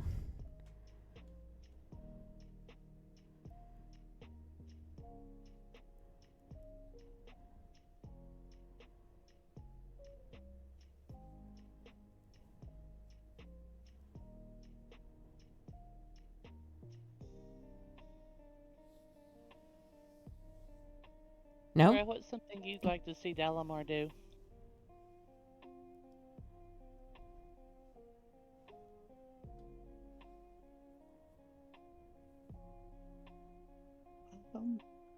I kind of want to see Dalamar dabble with some dangerous spells. Okay. How dangerous? I don't know. I feel Makes like me we have to go haven't look really at the sheet now because I'm trying to remember what spells they have right now. I feel like we haven't really seen him dabble with his spell casting just yet. I mean, when a longbow works, I mean, why change it, right? I mean, fair. Let's see. Cantrip, they've got Ray of Frost. Spells, they've got Burning Hands, Fog Cloud, Ice Knife, Sleep. Blindness and Deafness could be fun. Ooh. Oh, yeah. That you can blind or deafen a foe. Choose one creature you can see within range to make a Constitution saving throw. If it fails, the target is either blinded or deafened, your choice, for the duration. At the end of each of its turns, the target can make a construction saving throw, a Constitution saving throw. Let's see what else have they got. Invisibility could be fun. You could cause all kinds of chaos with invisibility. Oh, dear God. Dalamar with... No, dear God. Saya quits. She's going home. She's leaving. Goodbye. What happened to Saya? See, I don't know what you're talking about. She's right there. The thing about invisibility, you don't necessarily have to target yourself. Imagine giving Triss invisibility and just giving her the opportunity to sneak up on someone and just stunning strike them before they can even know she's there.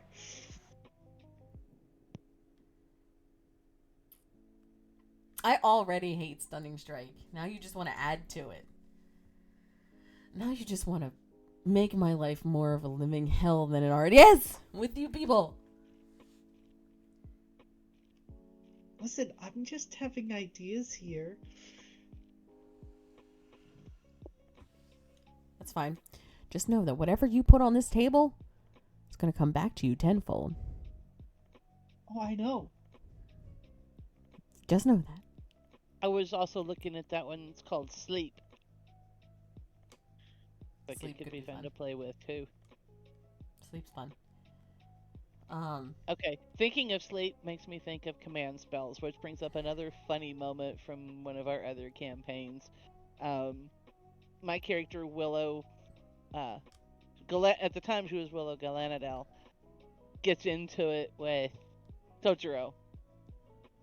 And our beloved Plate Wall decides to step in and cast a command spell. Oh, it's not this one. Okay, it's this one. Telling us both to sit. Willow passed and turns and looks at Odra and says, I don't think so. Meanwhile, our poor Totoro, quote unquote, poor Totoro, is stuck having to sit now because he failed to save for it. Yeah, and then he used suggestion on Alistair, and I about knocked him silly.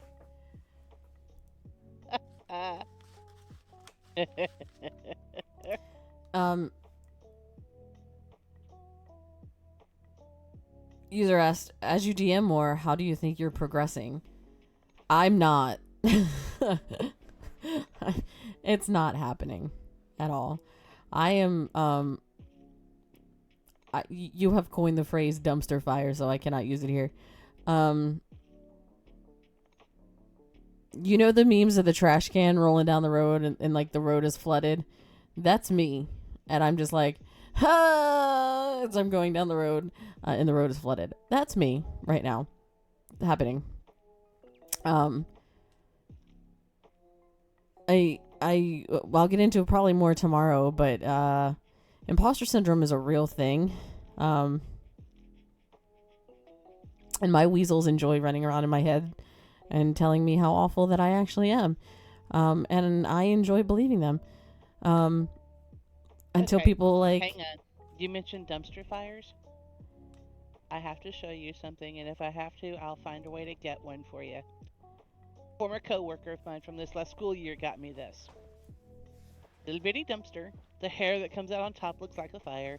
And it's holding a little sign. It says, emotional support dumpster fire. It's fine. I'm fine.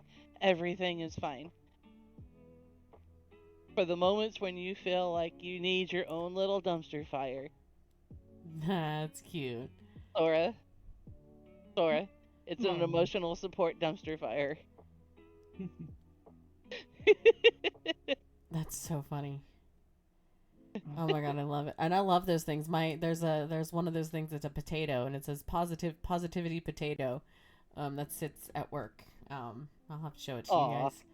And then he asks, are you happy with your current path?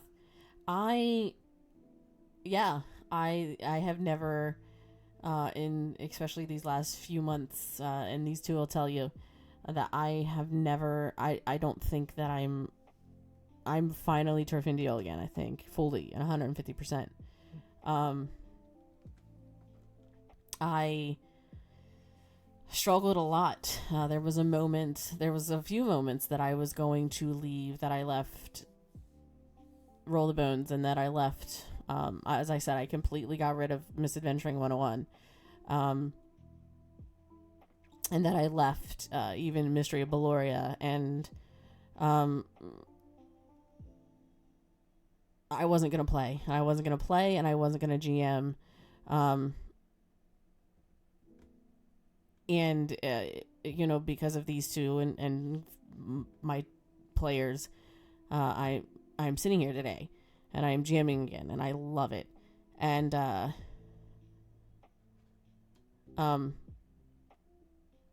yeah, if it wasn't for them and for my husband's hashtag still not a critter, one of my husbands specifically did a lot more than they will ever know, actually. So yeah, absolutely. I want to get to a point, like I said, where I can do this, where I would love to do this full time, and I would love to make Roll the Misadventures 150% all the time, maybe not every day, but a TTRPG channel. And I would love to go to conventions and do panels, and I would love to sit on Tales Around the Table, or sit on, which you guys will be introduced to tomorrow, from my table to yours, and be able to have the confidence to email, people like Abria and people like Critical Role and people like Brendan Lee, and be like, you should come on and chat with me, and we can just talk TTRPGs, but that's never gonna happen. I would love to. His name is the Playmat. If Lore Keepers, if I can get a shout out for Playmat, that would be fantastic. Actually, I'll do it. Because I want to shout him out this way.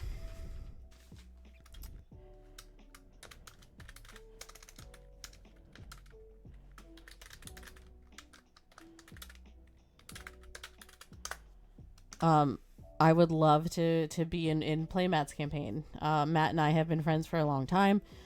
He is a professional GM, and I just adore him. He is Canadian, not that matters, but he's wonderful, and I would love to chat with him. Sorry about that. Eh? There is a team a dungeon master named Nerdy Nightly, and he has done things such as the roleplay relay. I love Playmat user. I love him. Oh my gosh, he's a wonderful human being and a wonderful friend, and I would love to be able to play underneath him. Absolutely. And I don't know if this is this shout out.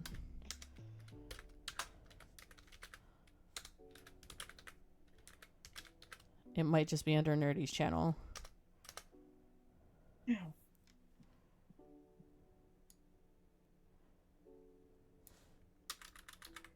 Let me actually go check that link really quick.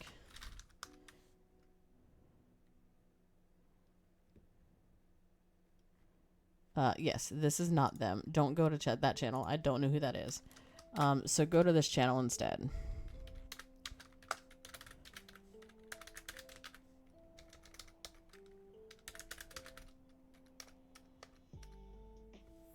Yes.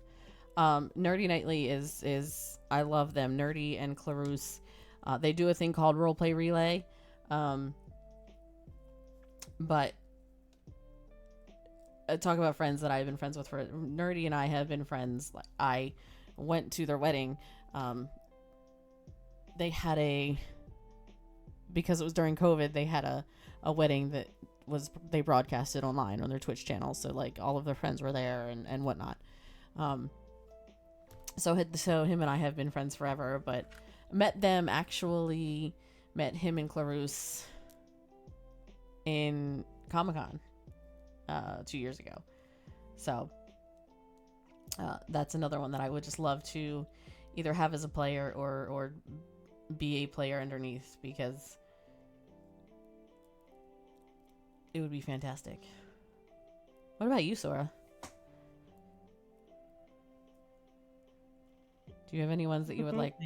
I want to sit down and pick this person's brain, or I want to sit down and like play under this person.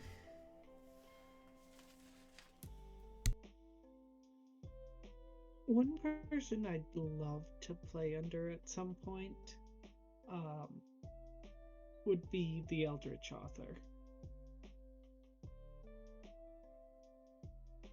I don't think I've heard that one. Huh? I don't think I've heard of that.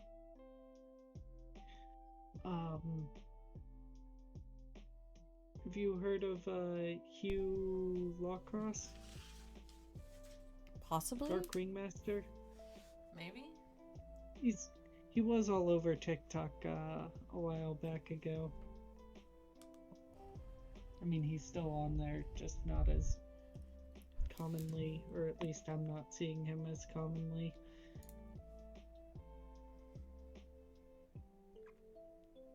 What about you, Elfie? Any like, I want to sit down and pick this person's brain or play with this person?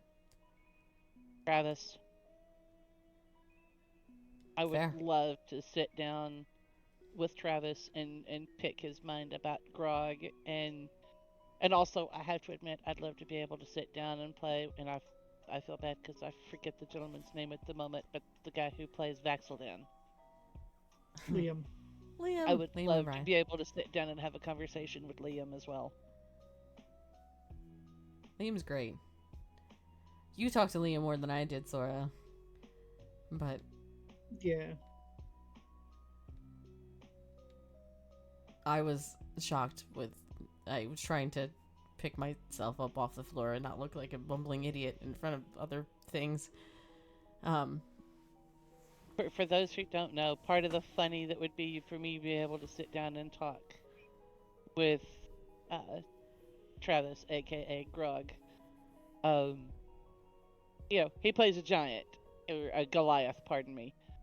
I'm 5'1", and Travis is like 6 whatever, and I just think it would be hilarious to get a picture standing next to him, just for the dimension. I just think it would be funny. But just clips and things I've seen of Grog, I would absolutely love to sit down and pick his mind and have a conversation about how that character came into being.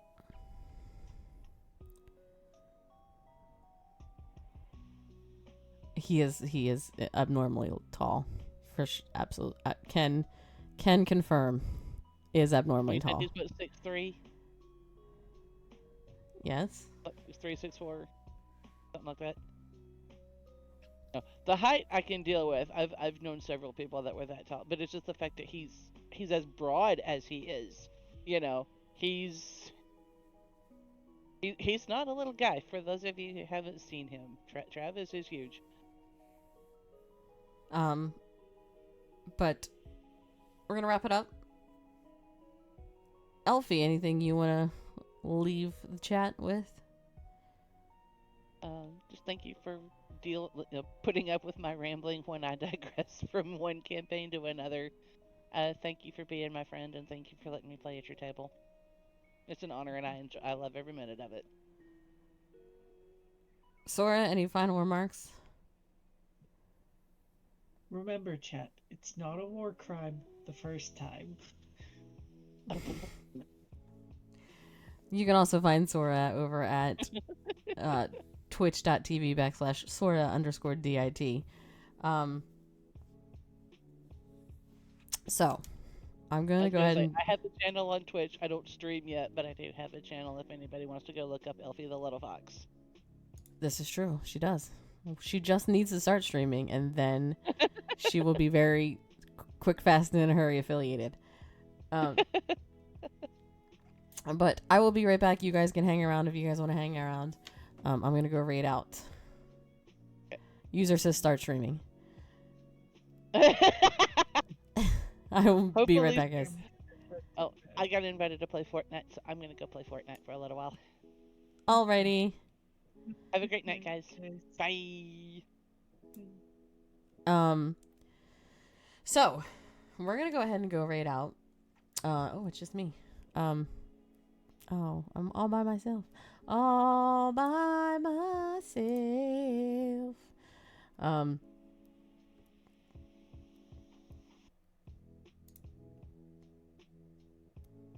Who is on? Let's see.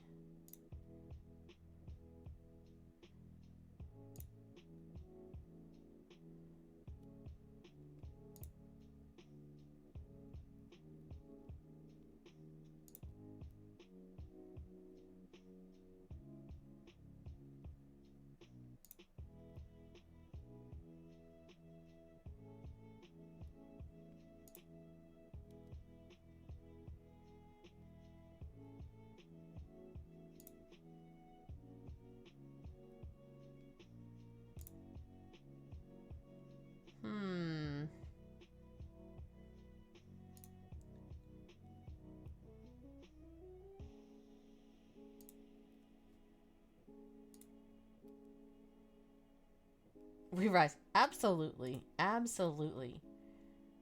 User. Absolutely.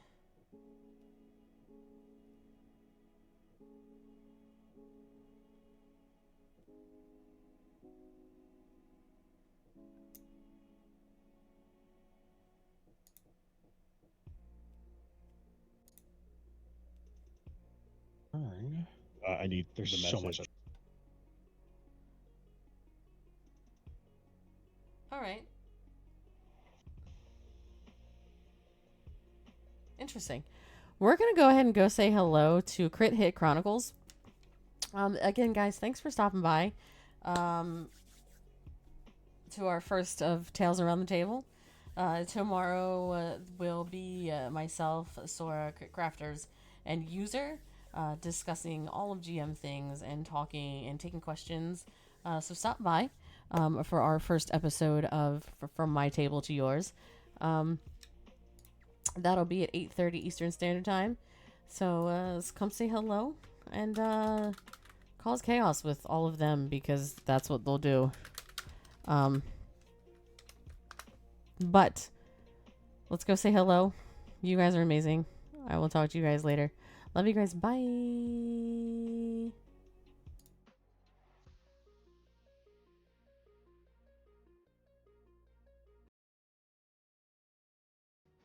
I can get it out. Hold your punches for just a moment.